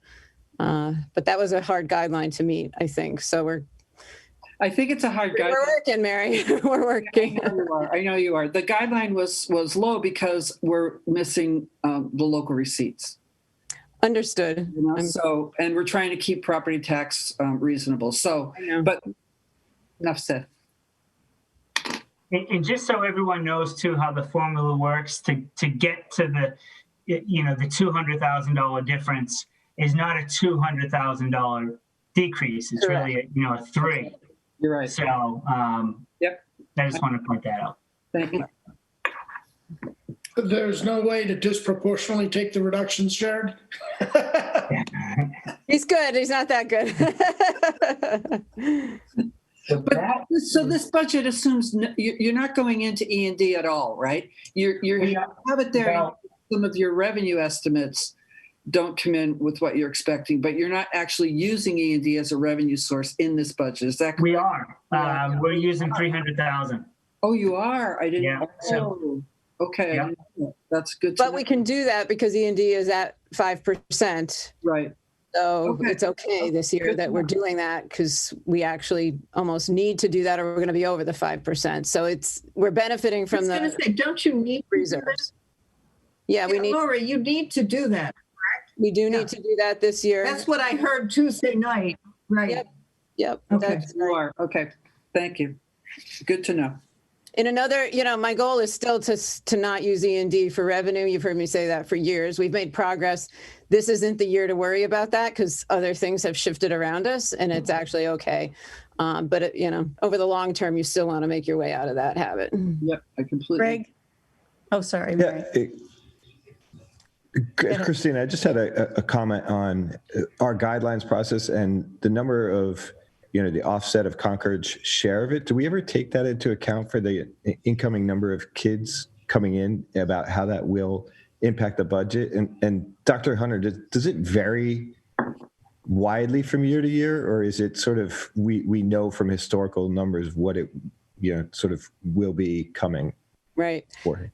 So a couple of things. We've gotten much better at the projections, so we're able to see how it's going to go. It doesn't take a lot of kids for a few $100,000 to add up. So that's what it seems like. The wide is a word you'd probably argue because the number of kids we're going to tell you it's 20 or 30 kids max, which doesn't sound like a lot in 1,300 kids in a building, but it's enough that when it swings back and forth, it can be a few $100,000 to either community. So we've gotten better at the projections. We've gotten much better at seeing it coming and being able to give indications. And then we've gotten really good at, the minute we get that number October 1st formally, we've been able to communicate out much more clearly. So in my perfect world, DESE takes the October 1 number, it doesn't apply until the year later. Sometimes that wish is there, but that would require a whole opening of the regional agreement. And that's a huge endeavor that I don't know is the right approach. So, so we've gotten better at it. Thanks. Jared, I had a question. So in terms of FY21, it sounded like you're running favorable so far this year. Yeah. And that would lead you to have more surplus at the end of FY21. Correct. And there was some discussion about trying to create or potentially considering creating a stabilization reserve, funding it with some of that surplus to sort of provide a reserve for CapEx in future years. Is that yeah, in fact, correctly? We did, the region did establish a capital stabilization account in 1991. We called the DOR on Tuesday. They did get back to us. So this, there's two ways that this could work. At the beginning of the year, during the budget process, the school committee can vote a portion of the budget to be put aside and put into the stabilization account. So that's one way that you can fund the stabilization account. The other way is if you're running a surplus at the end of the year, what the school committee can do is they can vote to move that money. You have to increase the budget by using E&D, but what they can do is they can move that money during the year and into the stabilization account. So if, for example, say I'm running a $100,000 surplus on June 1st, and the school committee wants to vote to move that money over or increase, it's kind of confusing. They can move monies from E&D to the capital stabilization account. So say they wanted to move 100,000 because I'm saying we're going to end in a surplus, they would increase our budget by using E&D by 100,000. That would go in the stabilization account, and then the surplus would then go and fill basically the 100,000. The way E&D also works is they would have to go back to the two towns, ask them, do you want to fund that? And the answer obviously is we don't need that, but we would give you that opportunity. They would say no, and then you move that over to the E&D account. Kind of confusing, but yeah, that's okay. So does it have to be earmarked for something specific, and can it be used for anything you want, or does it can be used for capital? It can be used for capital. It's not as strict as say town meeting capital raises, but so it would have to be used for a capital. Again, the definition of capital, or my definition, is a shelf life of over 5 years and 25 to 50 plus thousand. Okay. But I think we're thinking big projects like the road we have been here before. And, the thought would be if this were an option, and the school committee's heard this once, so there's no direction going here yet. That if we were able to move money into this capital stabilization account over time, assuming there were some surpluses, which on a given year is not always the case. In fact, it's quite rare that we may be able to fund our own capital projects without coming with warrant articles to both communities. And really the big ticket one is the roadway there down along the Beatty Road that you've heard us talk about before. There's still that lingering question of restrooms at Memorial Stadium and the overbuild of bathrooms per code and trying to navigate our way to something reasonable. That project probably could also come from this process. So the other thing to know is if we do have a surplus, it's complex. It doesn't just go back to the general funds in both towns. Jared, it's going to go into, tell us so I get it right. Yeah, so it's very frowned upon to end the year with a surplus, planned surplus. That's what we would have to do if we ended in a surplus, we would have to reduce assessments that next year by that amount instead of just giving it back. The way it works at CPS, if we end in a surplus, that goes right back and it goes right into free cash. It's much more, in a region, it's not as simple as that. It essentially becomes an offset to the next fiscal year. So it's not like there's cash going back to the communities. You just lower the assessment the next year. You benefit a year in the next year. Yeah, but it should really be identified because when we get audited, it would not be a good thing if we ended in a surplus and didn't know it and didn't have a plan for it. Right. So Jared, did I understand you correctly in saying that we do have a capital stabilization fund already? We do. From 1991? Is there any money in it? There's no money in it. And if we did put money into it, it doesn't have to follow the same requirements as a town stabilization fund where you have to go to town meeting in order to spend the money. No, it can go that way, but the school committee does have the authority to move that money over. Okay, thank you. If you do it through the budget process, then yes, it would go to town meeting because they vote the budget. Great, thank you. Okay. Any other questions for Dr. Hunter or Jared on the high school budget? And I plan to know more about this stabilization account. It really just came about in the past couple weeks. So I plan to know more about it in the coming days. Okay, that's good. I just wanted to make sure folks heard it so there wasn't a surprise if it comes to pass. Okay, great. So I assume you're going to want us back after we've done our final budget to the school committee. So we'll work with you on dates in March. Just let us know. Okay, we will do that. Absolutely. Okay. Great. Anybody else? Okay, good. I think we're all set. Thank you very much. Thank you. Have a great night. And have a good what's left of the night. You too. Thanks so much. Thank you. Thanks. Okay. So I'm going to go back to the first agenda item, which was the minutes. And then we're going to have a general discussion about guidelines, and Carrie's going to show us some information that I think will help us get ready for our vote on our final guideline on February 25th, right? So this is when we vote the final guideline. So let's go through the minutes. So we have minutes. We had some last week, and then not everybody had gotten them. So these are from, let's see here. Let me get them in front of me here. I think it was the 21st. Those were the minutes we were looking at. Does anybody have comments on them? Chris, I do. On page 3, the table on the page, it shows the FY22 preliminary guideline numbers. And those are really the increments, not the guideline numbers. Yeah, the amount of change, right. Well, is that what you mean? It's how much But the column says it's the preliminary guideline, not the incremental change. That is a different column in your bigger table. I have to find it here. Let me pull it up and see.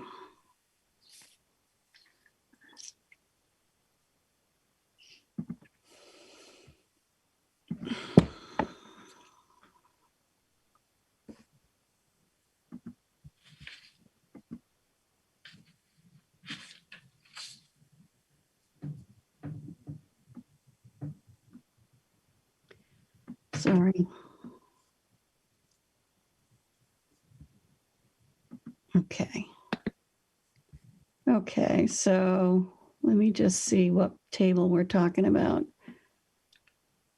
So the table, yes, those are, so you mean I want to make sure I'm on the right page now. Let's see. I think it's on page 4, top of page 4, is that right?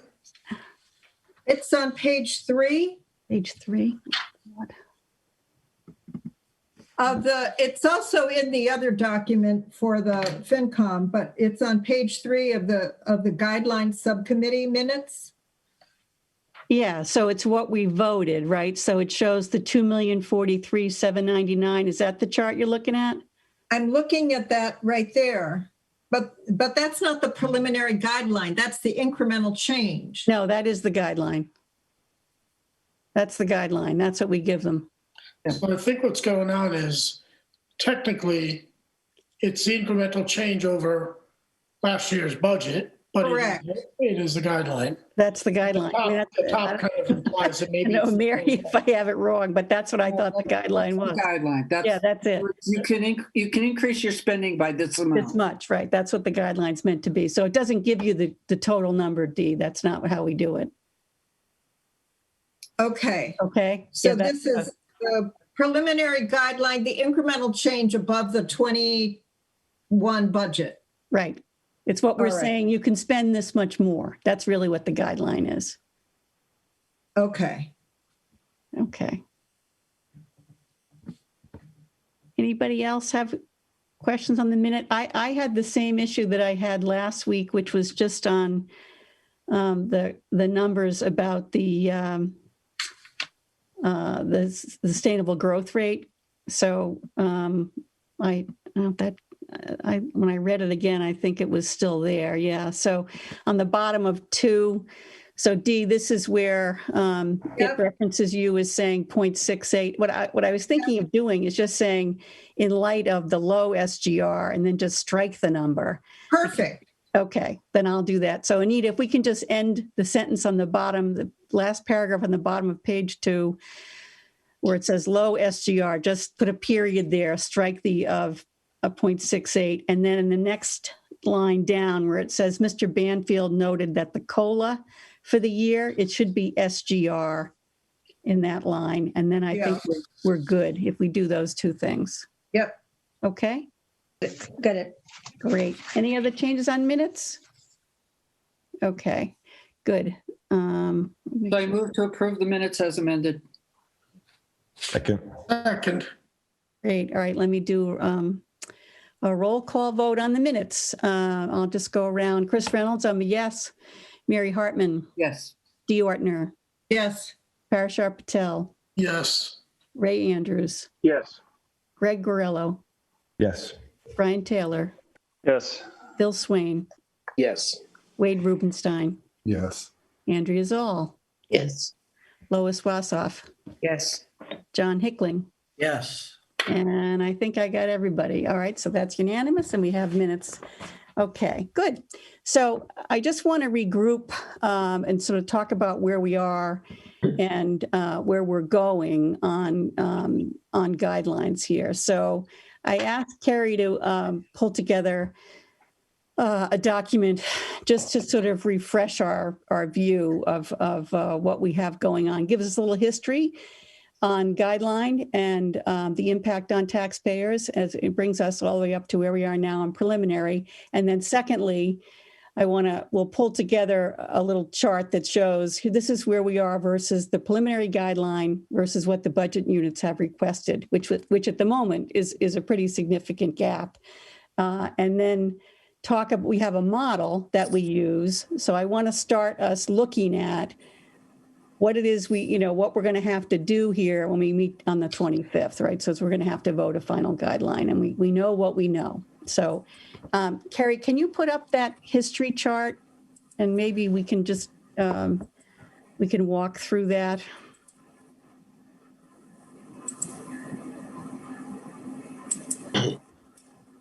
Okay, so everybody can see that, right? It is way too big on my screen. Can we make it any smaller, Carrie? It was hard to fit. It was hard to fit. It's a lot of information. It is a lot of information. So Just lightening the mood, that's all. it's a complicated subject. So now I can't read. So I think, yeah, that's good. Yeah, that's fine. I can read that now. So just going left to right. So just in terms of the time period, so we have FY 2020. So we have the final of what we did in FY 2020 in our first column over there. We compare that to what happened in FY 19. Then we go to FY 21 guideline, which was pre-COVID, right? So this is when we were expecting a normal year, right, for FY 21. And then the third column is what actually happened in FY 21, which of course is very different. And then to the far right is where we are at the moment, which was using the moderate revenue scenario. That column that is highlighted now, that's sort of where we are. And it goes all on the rows, it's showing you what the levy is, right? So you're looking at across the first sort of set of rows there. You're saying, okay, this is what we levied for taxes, and it shows you year over year the change and what the percentage change is. It shows you the components of it, but really the total. It also shows you how much levy capacity in the next row down we have left over. And then in the third row, what the impact was to the existing taxpayer. So this is the percentage that we get very focused on. And for the current guideline, you would remember from our meeting, it was like 2.5, and here it is 2.54%. And I asked Carrie to also include the actual dollar amount. What does that mean to the median, if you have a property value at median, right? And it's $347. And the median value is somewhere around $900,000, the median home value. And then at the bottom, the last row is the actual allocation. In this case, for the preliminary guideline, it's about 2.0 million. That is the allocation to each of the components. Okay. So that's just a piece of history. I don't expect you to, memorize these numbers, but it's there for reference just to show you. So the things that I would point out on this chart. So FY20, we were raising 95 million in levy. Okay. What we were planning to levy in FY21 before COVID was almost 99 million. So 95 to 98.7. We ended up at 98.1, right? So we came down from there. The preliminary guideline that we have right now is at 101. So in each of those, if you look at the percentage change in those years, they hover, from a low of 3.25%, which is what we have for FY21, to a high of 4.11. So we're some 3.5 to a little bit over 4% in the last couple of times we've done a guideline, if you will.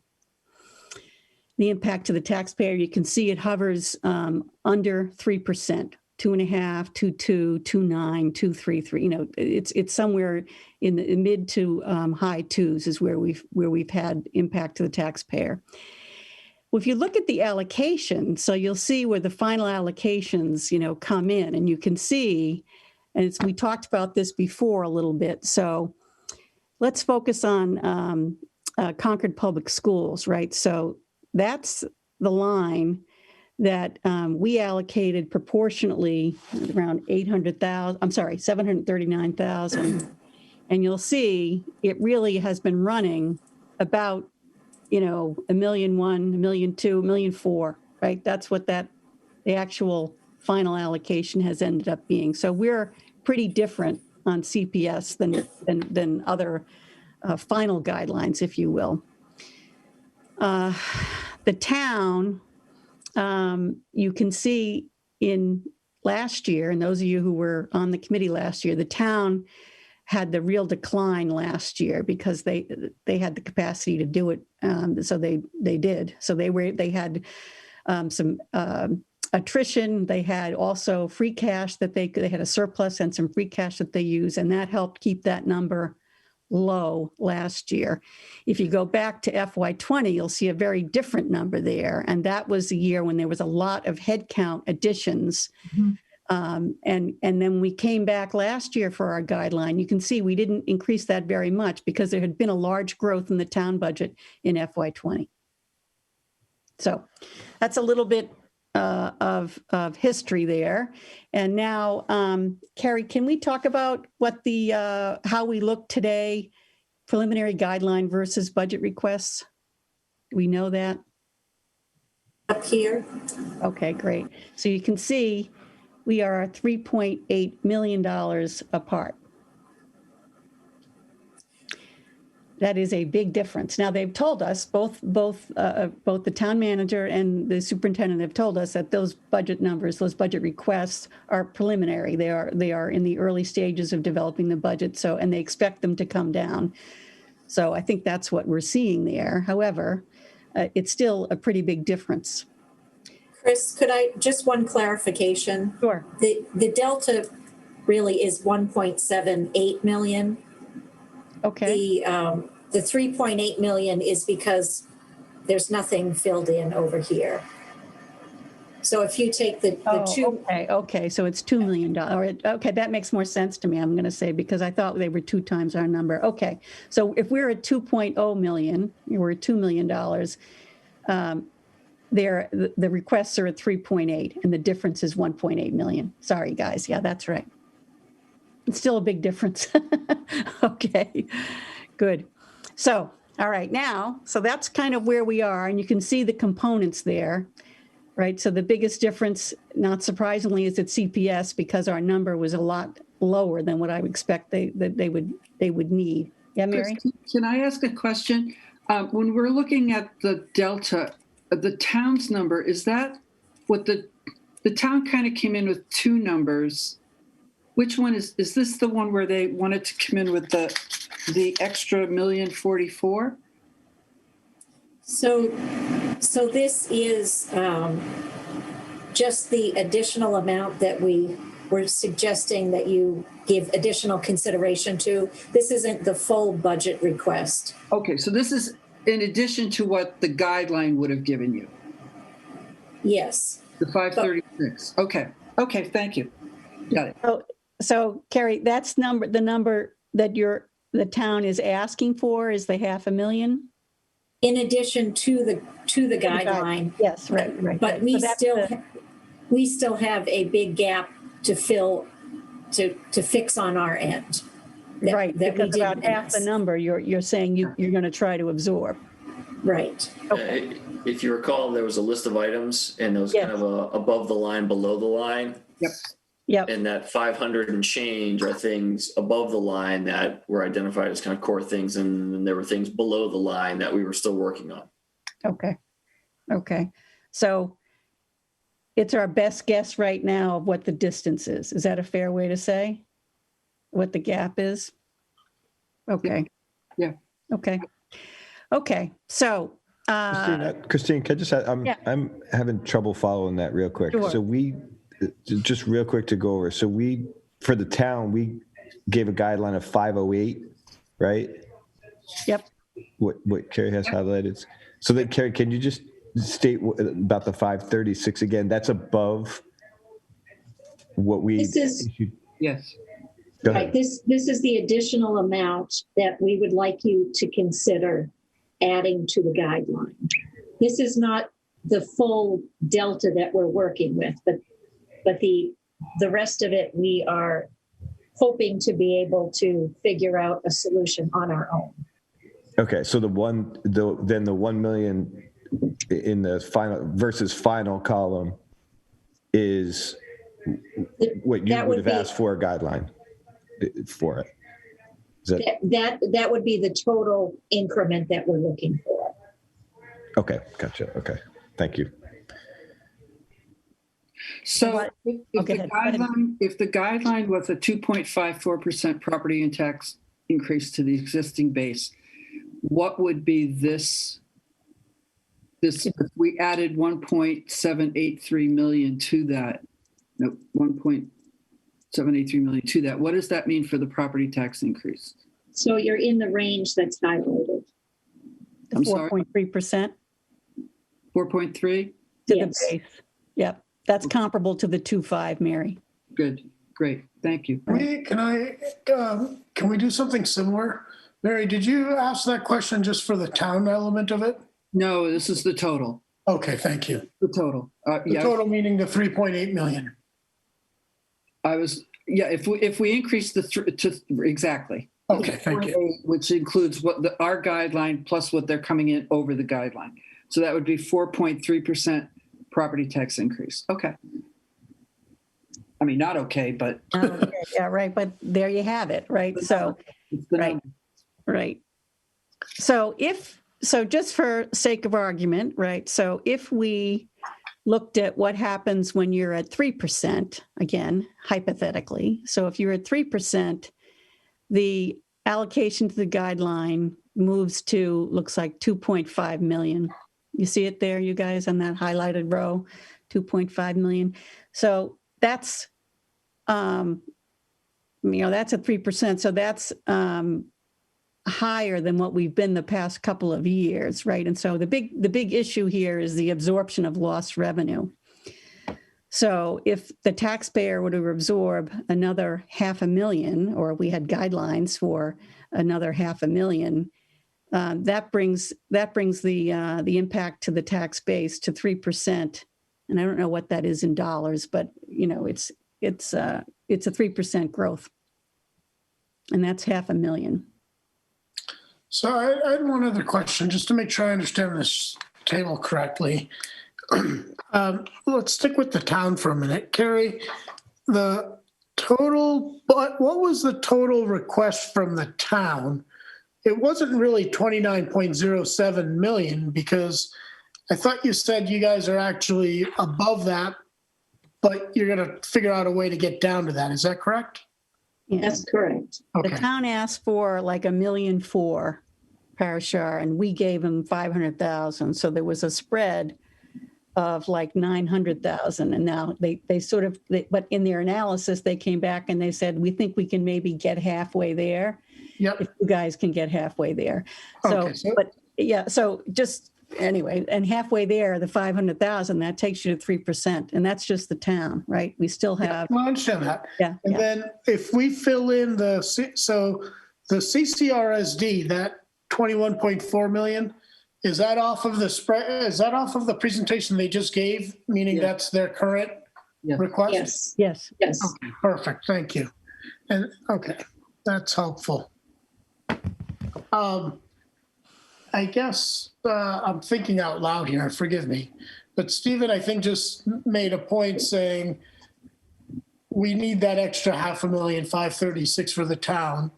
And presumably, I think there's a list of things that would make up the 536. In other words, these are the things we think are critical and we can't do without. I see Carrie nodding her head. Should we assume, or should we ask, or is it too early to ask the schools to come up with a similar list for their gap? I think they'll tell us when they come back with their budget, right? So, I mean, I think the high school, in my opinion anyway, there's a big difference between the high school and CPS, right? So the high school has reserves. We just heard them talk about them, right? So that, not that, again, they're assuming some of that in the budget that they have, but they do have other reserves too. So I think they're in a different spot than CPS is. I don't know how, and remember, those amounts are not fungible. So it's not as if the superintendent could move monies between the high school and CPS, that they can't. So if if as I said, if you look at the CPS allocation last couple of years, it's been $1 million plus, right? So if that's a hard number, and if you need $500,000 on the town, and even if you were to say to CCRC, no, you're going to have surplus instead of creating the stable, is there some other way you can come up with a way to deal with it? We're still short. You're well into the 4% range if you're gonna fund CPS. Yeah, no, I agree, Christine, with your logic. I'm not suggesting. Yeah, no, I know. I'm just trying to explain sort of what we are, And I guess where I'm going is it would be helpful for us to understand what that list is that makes up the $1 million, because we can pressure test it. I'm sure the school will already do it, but I think it would also be helpful to have that explicit discussion for town residents at this point to understand the trade-offs that we make if we say, okay, we'll give you the $1 million, just the trade-offs we're making, right? That's why. Mm-hmm. No, I'm sure that will be part of the conversation. And we can make sure that it is. Yes, I'm sorry. When the screen's up, I can't see it. Yeah, I know. It's Stephen. Oh, hi, Stephen. Yeah. I think in listening to this, and I think, and I mentioned this the other night, so I hate, or I apologize if I'm being somewhat redundant, but when I hear the talk of 1.8 versus 3%, I think one of the things that I feel like I need to reiterate is the starting point. If we're focusing on that percentage, but we're not looking at the starting point that is based on, and that is the amended FY21 budget. We can try and make it work, but all we're doing, I think, is setting back normal operations. We're band-aiding a problem that, will future guidelines ever allow us to really catch back up to normal, especially with regards to, employee costs and wages. And, if other towns are back to normal and their compensation plans are looking better, we're going to lose talent if we're still trying to catch up on those grounds. And so I want to put another pin in for looking at the original FY21 budget as the starting point instead of the amended one, because as I said last week, the trick here is we're in the constricted pandemic right now. And so we're budgeting in part for that, but it's safe to assume that a fair part, a good bit of FY22 is going to be an expectation of normal operations by the community. And how are we going to be prepared for that if we're really building off of the constricted pandemic FY21 budget? Yeah, no, Stephen, the 3% that I'm talking about is the 3% to the taxpayer, not the 3% in growth in the budget. So I hear you. But we reduced the FY21 budget from FY, so it's kind of a catch up on our part. But can I make a point, Chris? Yeah, please. But when you look at the $500,000 more that the town is requesting, it's actually an increase in services.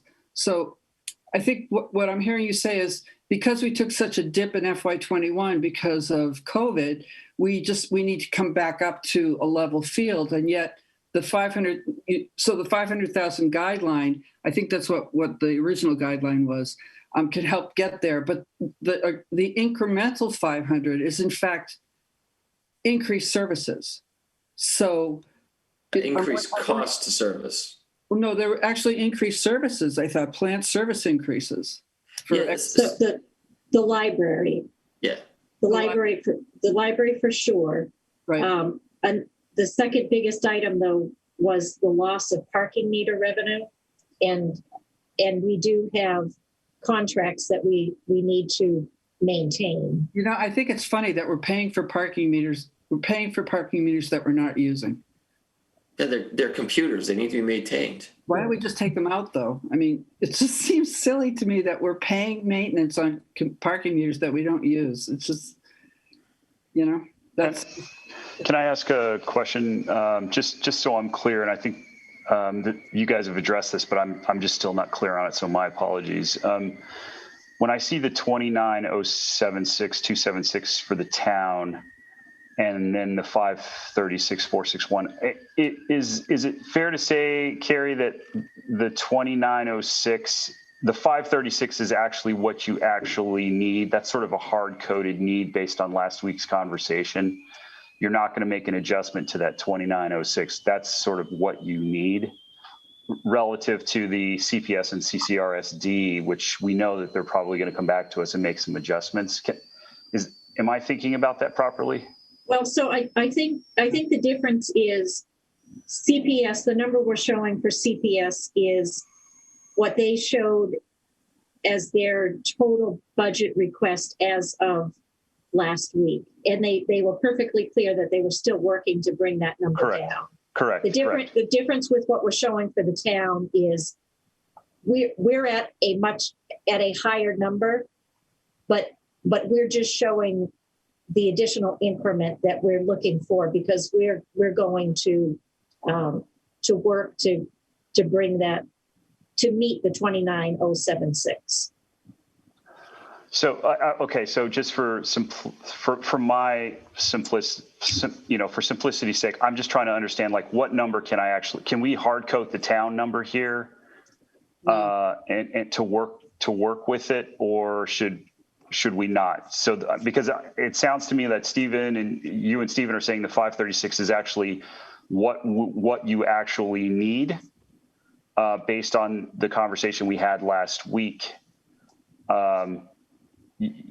It's fairly hard coded, or am I not understanding that correctly? I think we're still in the process of determining how much of a property tax increase do we want to recommend. That's our judge just recommend. And then I think we still have some moving parts. So for us, but we're not talking about forgive me though, I'm not concerned about the recommendation and what we're going to recommend. I'm interested in what Stephen and Carrie are telling us about. We need the 536, or we're still going to play with that number.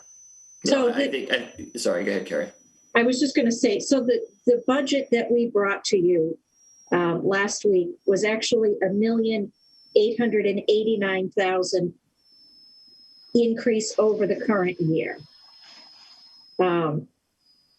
And we're asking for $1,044,000 over the current year, and the difference of $844,000. That's what we're working to reduce.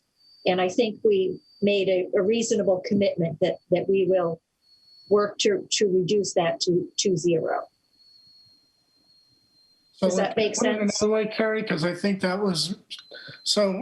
The budget for fiscal year 21. Brian, was $28 million. That's in column F.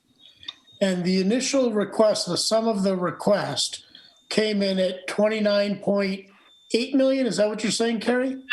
No, I'll just update it to show, I guess, to bring it to, here's what we presented to you last week. Mm-hmm. And we broke this 1.8 or almost 1.9 million into two segments. $536,000 that we were asking for some additional consideration on, and $844,000 that we were willing to figure out on our own, plus the original increment of 508. So I don't know if it helps to look at it this way. No. So this is helpful. But when you say you're going to figure it out on your own, the 800 and change, does that mean you're looking to figure out if you can, that's a workaround? It's a workaround. The 536 is really money that you would like to have, which would be in addition to the 508,151, correct? Yes, that's correct. Okay. So what I'm trying to get at is, it's comfortable to say that the 536 is money that we should be taking very seriously to reconsider, so we can kind of hard code that as a conversation piece for next week. I disagree, because I think that's part of our conversation next week, which is what is the total guideline, and then how do we want to apportion that among these three entities. It's hard coding their numbers. So Mary, I'm sorry. I don't mean to cut you off here, but I don't want to misspeak. I'm not saying we commit to it because we haven't had that conversation. I'm just saying for note-taking purposes, I'm thinking the town really needs this 536. They want us to consider the 536. Now we can move to the CPS and we can wait for CCRSD, but we at least have one input that we can kind of fixate on when we consider next week. That's all I'm trying to understand. Mary, what I'm understanding Brian is saying, and it makes sense to me, is that we've got these three moving parts, and the town is coming to us at a different stage than the schools are coming to us. The town, and this is what I'm understanding, correct me if I'm misinterpreting this.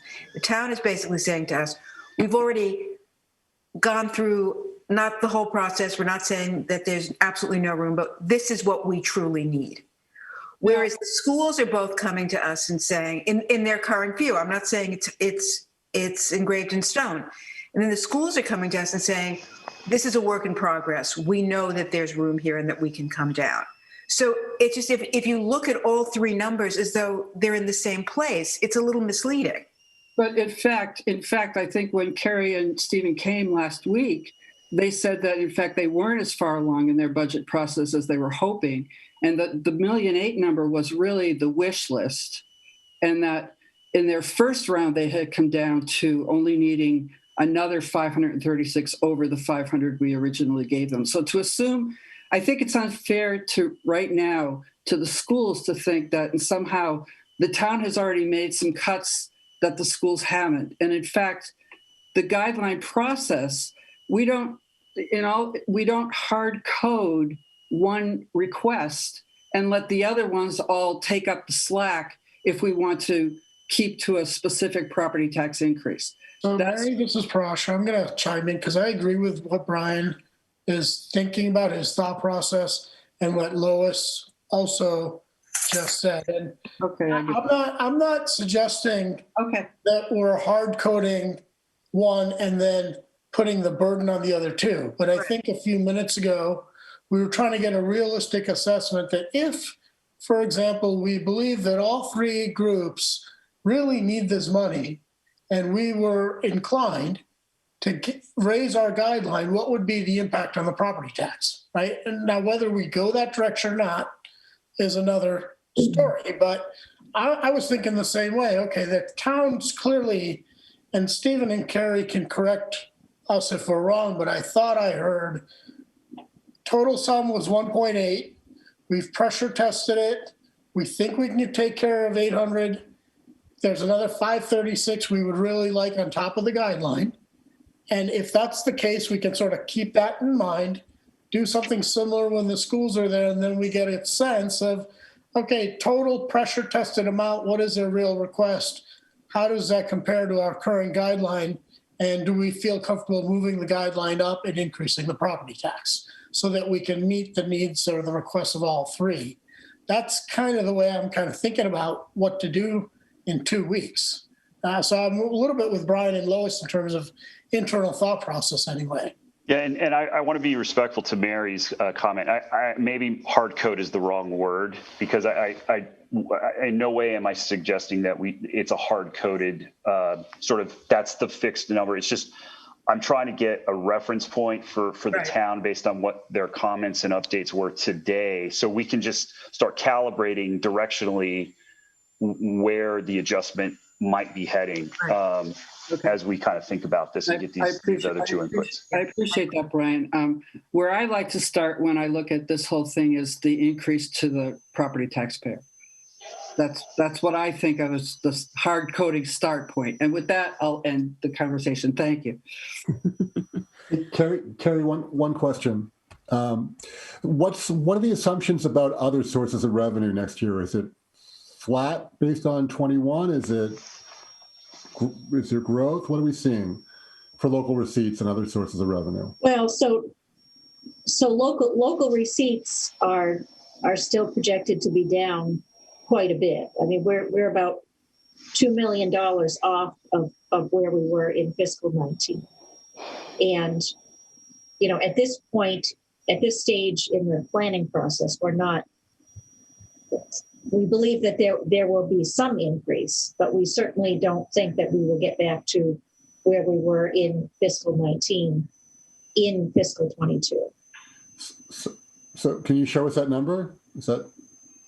Yeah, I mean, I think the number that we assumed in the moderate scenario, I think after we adjusted for Chapter 70 and 71 at CPS, I think you're down maybe 900,000 in revenue, Carrie, something like that. So here's local receipts.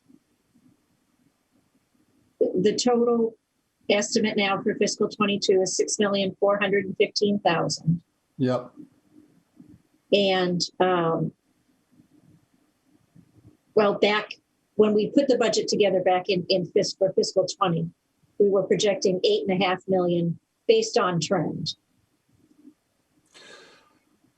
So we're just over about 2.1 million lower than where we were when we budgeted for fiscal 20, where we had every intention of or every reason to believe that's what the number would be before the pandemic.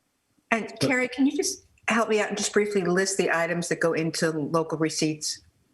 So the biggest elements of local receipts are the motor vehicle excise tax, the meals tax, the hotel tax, investment income for us is usually one of our bigger local receipts, and then building permits. Okay. Those are the top items. Okay. All right. Thank you. That helps. So I'm going to take this opportunity, since Wade gave me a little bit of an opening, just to remind you that the $297,000 that we're showing here in other sources is to account for the difference between the original estimate for state aid and what the governor included in his budget. So you had agreed to take that there. There were some additional items that we had talked about, and we had looked at this spreadsheet when you set your preliminary guideline. And I just would like to take a minute to highlight a couple of these, because some of these are still in play. And I do think when you're ready to vote your final guideline in a couple of weeks, we'll have some better information. Our health insurance estimate is not going, we're not going to be able to change that, unfortunately, based on the renewal that is being voted tomorrow, but it's still only a 4% increase, and that's very good for health insurance. The OPEB assessment, we did talk about this a little bit, and I don't want to bore you with the OPEB assessment, but I am in conversations with our actuary, and I do believe that we have an opportunity to smooth our annual payment to OPEB. So in fiscal 22 right now, we're projecting $1.6 million. But I think it could be as low as about 1.2 million, maybe 1.3 million, if we smooth our annual payment through the end of the funding schedule. This will mean that on an annual basis in the next couple of years, we technically will not be meeting our ARC, but we will still be adhering to the funding schedule. And the reason we won't be meeting our ARC in the next couple of years, if we drop down to 1.2, is because right now it's saying it should be 1.6. But when you get out to fiscal 24, it very rapidly drops about $800,000. So rather than have the budget bounce around and us pull our hair out, we could smooth that and be paying an equal amount. And so I expect by the end of next week to have something in writing from our actuary, sort of blessing that methodology. So I do think we have some play there. In terms of the retirement assessment, we do have the ability to pull an additional amount out of our pension reserve. and further reduce the assessment that is hitting the general fund. We would still be making our required contribution, but we can't pull we can't sustain an additional amount. So it really would be a one-time reduction in the assessment that hits the general fund. I think if we were really in a pinch, we could do that, but we would have to know that in fiscal 23, some of the growth in our revenue will have to fill that hole. So that's probably a last resort, but it is certainly an option we have if things are difficult. So I just wanted to point those things out so it's not a surprise to you the next time we meet and they come up. So Carrie, just so I'm clear, you're saying if push comes to shove, you can pull from the retirement account? I can pull a higher amount than planned from our pension reserve. Yes. Okay. And what's that amount again? Well, honestly, I would say we could pull up to $500,000. Okay. But again, that's going to create a hole in fiscal 23. No, you'd have to put it back. I'm just trying to get a sense. Thanks. Yeah. But again, up here in OPEB, I think we can easily shave off $300,000 to $400,000, and that's not a hole that needs to be filled. We would do that by smoothing the annual payment. Is that allotment something that you guys factored into the 800 that you thought you could solve for? No. Okay. No. But we should get credit for coming up with the ideas. Absolutely. You get credit for all kinds of stuff. You have no idea. You're fantastic. Wait, which you is that, Brian? Just so Stephen, you're not here with us every night, so it's Carrie. That's fair. That is fair, and well directed. I think if I may, Chris, sure. So Carrie and I go back and forth on these things, and I'm not gonna say I'm a bit more conservative, but I am hugely averse to kind of workarounds and one-timers, and some of the stuff feels that way, and that's where I'm like, the thing about a gap is it can be closed from two directions. And I know you all are, the comments I just heard should give me hope, confidence, faith that you are hearing that message and are looking at that seriously. Like I said, I'm concerned about FY23. At this time last year, we were talking about FY21. I was concerned about FY22. As we sit here tonight and talk about FY22, I'm concerned about FY23. But I do think, with the things that Carrie has laid out and some other things we're working on, with some consideration, I think we can meet the number. I just want to make sure that it's not perceived as all's right with the world, that, we still have some things that we're going to have to overcome or give up, which is okay. I just want to make sure we're clear-eyed on that. No, I understand. And I think, last year, you guys did a great job in coming up with a budget for a very, unusual period. And, I think you really helped, is my opinion, in terms of getting there in FY21 as well, which I appreciate that. Thank you. Yeah. And Carrie really gets, as you noted, Carrie really should get most of the credit for that. Yeah. Okay. All right. So, again, I can't, if anybody has any other questions or comments, just shout out, because I can't see everybody based on that when the screen is shared. I have a comment. Please, Andrea. It's a really a thank you to the town, to the town manager, everyone who works in various positions in town, for everything that they've done to support the community, including getting an incredible infrastructure and dedicated line to give updates on vaccines and COVID and all of that. Unfortunately, there's not a lot of vaccine in town, but I think that the town in general, the schools, the school administrators, everybody has done, as a resident in town and the business person in town and grandchildren in town, I just want to say thank you. It's been an incredibly difficult year, and this community has done far better in supporting everybody than so many other communities. That's it. Very nice. Okay.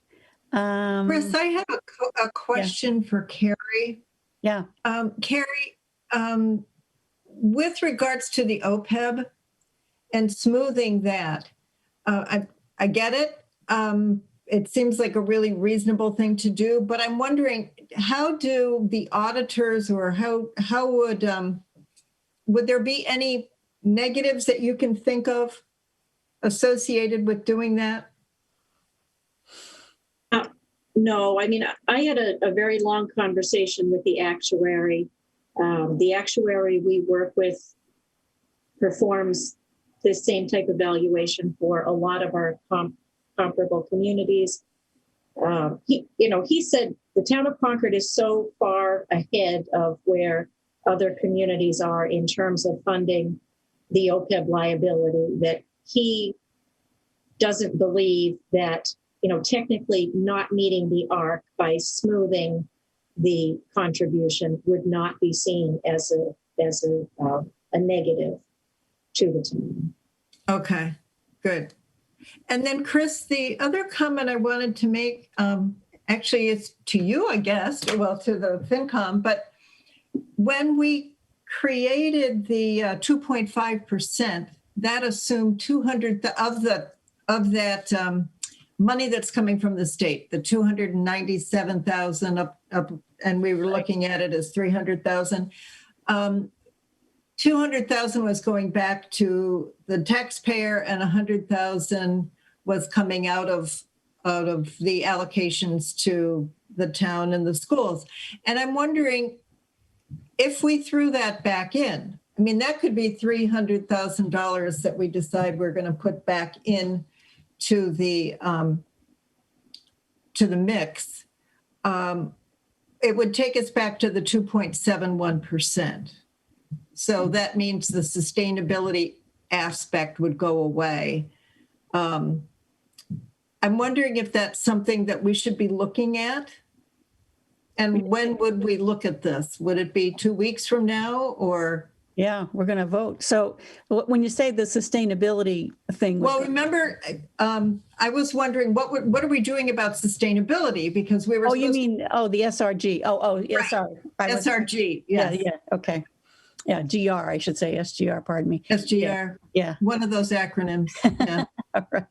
Right. So I'm just wondering if that is something that we could talk about if we needed to, in terms of, pushing aside the SGR for this year.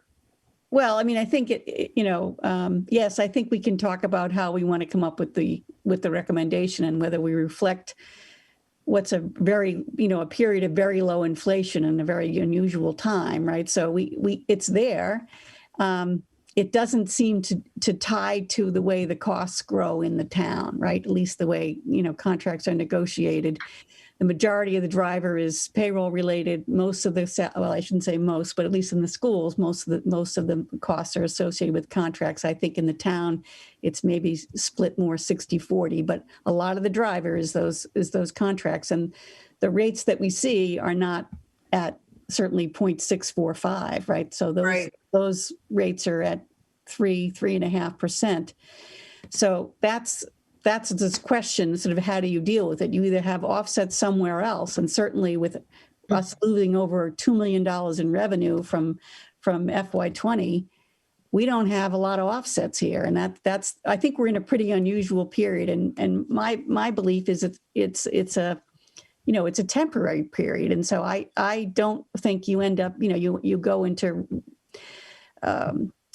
you don't withdraw, you don't reduce services, you don't lower headcount because it's going to come back. Right, You just have to live through it. The bad news for us, and this is something that we talked about last year, is the use of free cash, right? So if we had not used a lot of the free cash last year, we would have had some left. And that's one of my concerns a bit as we go into the warrant process is that, you know, we've assumed, remember this, so we've assumed $1 million of free cash use in the tax rate that we're in the preliminary guideline and the tax rate that we'd be proposing. So if there are other demands on free cash, there's not a lot there that others want to use besides offsetting the tax bill, then the rate goes up even more. And there's just not a lot of room there. This is a year we would have, I mean, there are reserves in some spots, but they're not the sort of general reserves that you like to have in a free cash situation. So we're talking about some of them tonight, like there's a little bit maybe extra in OPEB, there's a little bit maybe extra in retirement.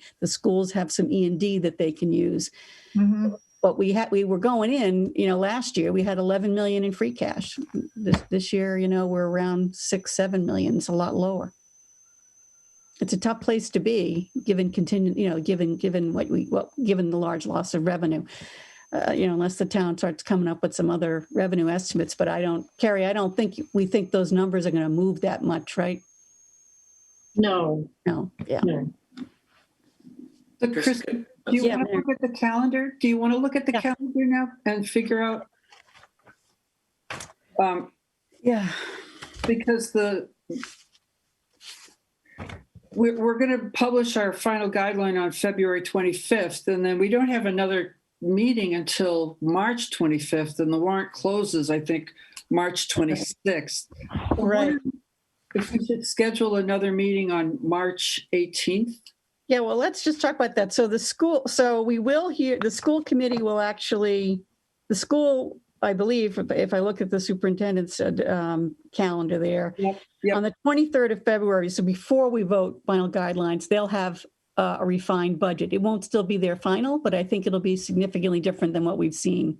So we will have that piece of information before we vote. But I think the town is going to go to the select board on March 15th. I think that's right. Stephen, is that right? That's when you'll ask them to vote.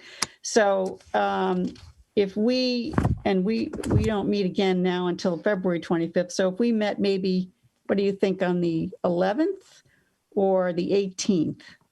I don't know. The 18th would be better, I guess, because the town would have met with the select board, and that would still give us, I guess, a week before the warrant closes. Does that help? Yeah, that's what yeah. We're kind of sliding in another guideline meeting into the calendar, which I think is fine this year. So what would be the purpose of that? I'm not saying no to another meeting. I'm curious. We issue the guidelines at the end of February. Yep. Right. And then the schools and the town go off and still working their magic. They're going to the school committees and the select board middle of March. What the purpose of our meeting after that is to? Well, you'd still be looking at, so we still have to have, when the warrant is published, right, we have to have a view of every warrant article. So we're going to have to start talking about that. You don't have to call it a subcommittee guidelines meeting. It could just be a regular FinCom meeting, because at that point we'll have a clearer view of where they're coming out. It may be below the guideline. Maybe we want to allocate something. It may be, oftentimes what happens towards the end, Parshar, is that the budget entities now have they have a clearer view, and it may be an allocation call as opposed to a change in the guideline. It may be that sort of thing. We're hoping to maybe sway them and say, hey, there's a little bit more here there. Maybe we ought to do it on the 11th, which does give them extra time to consider our request versus doing it on the 18th and kind of jamming them. Yeah. That's why I was asking my question. Yeah. Good idea. And I think that'll work. If we do it on the 11th, if people can do it. But wasn't there a timing consideration that we had to be cognizant of about when we actually submit the final guideline relative to the timing of the meeting? We do have to publish a final guideline on February 25th. We do. And we will. We will. That's our next meeting. Right. What happens though is when the warrant comes out, then so let's say the numbers are different, Brian, right? Which they likely will be, right? So, but when the warrant gets published, we still have to have FinCom, what do they call it, a yes vote or a no action vote. We have to have a view on all the warrant articles, which will include the budget. So that's our next bite at the apple. You're not changing the guideline, but you do have a view of the budget request. Okay. Yeah. No. I was just thinking about Parshar's question, which I would be on board with too. But I think there was like a timing consideration that we had to take seriously. I think we're okay. I don't know. Now I'm having another thought. Maybe we publish the guideline, and then as we approach town meeting, that's when we have our discussions about how we would recommend. You could do it later. Yep. You'd know more, but. Well, again, I think is it not a matter of, are we still trying to work with the town and the schools to provide a little bit of input even after the guidelines? If we want to do that, then we try to do it on the 11th. If we say, well, we provided the input, let them go work, and then we'll give them our perspective for the town meeting, then maybe we don't have to meet on the 11th or the 18th even. Stephen, I see is smirking a little bit. No, it was something else. But I think I think it's fine. Either way, I mean, we're gonna, like I said, God willing, on February 25th, we got a guideline that covers the bases, and we all go smooth sailing into the warrant process and town meeting, and everything is Hakuna Matata. If not, then you're right. We should probably get together again and talk about why it's not going to work. So does it make sense to get a meeting in the calendar and then cancel it if it's not necessary? I think so. Yeah. I think that would work. So maybe when do you present to the select board, Stephen, on March 15th? Yes. Yeah. And maybe the 18th. So does it make sense to do it before that presentation or after? I don't know. What do you think, Rick? Well, well, let me say this. I guess I'll give you my opinion, and then Carrie can weigh in with the actual information. But my view is that when we get to that point on the budget that we feel like, if we feel strongly enough that it's the budget we need and it doesn't meet the guideline, then I'm going to present it to my bosses at the select board and explain why, and then we can come back to the finance committee and just talk it through again and see where we go from there. But it's, I do have an obligation to present, the town manager's budget to the board, and right. Somewhat regardless of finance committee feedback. But I do think that either before or after, if we don't meet it before or after, that it's gonna make much of a difference. Because the expectation is going to be clear on the 25th. I guess I'll say this. So let me I'll ask a question. I'll answer the question with a question. February 25th, the guideline comes out. We do our best. We still can't meet it. We meet on the 11th and we say, would you amend the guideline?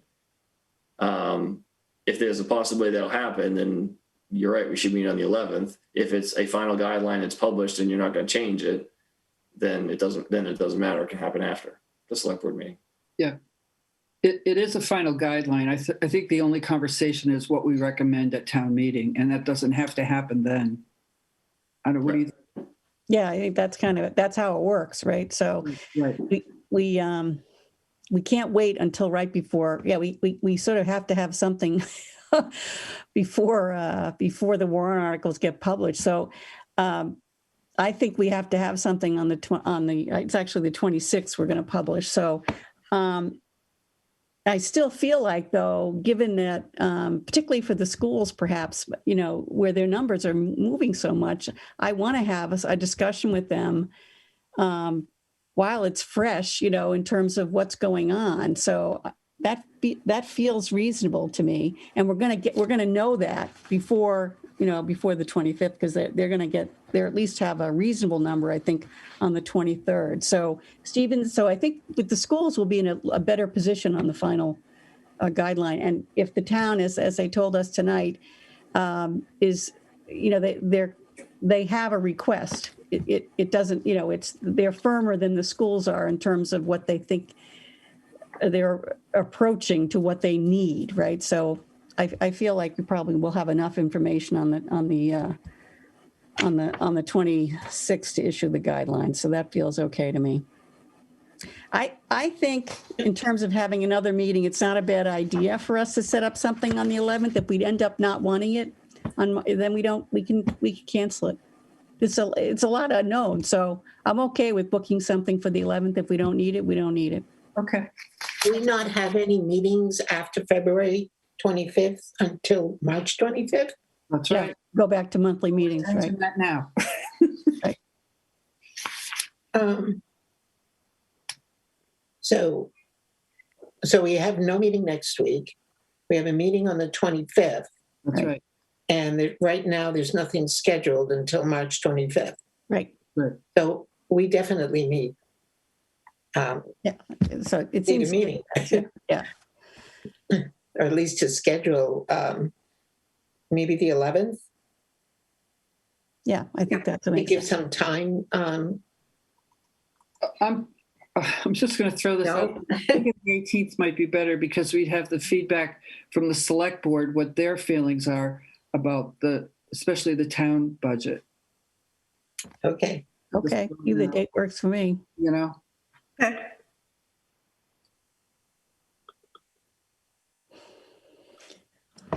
Okay. I'm all right on the 18th. 18th, great. It's fine. Okay. Good.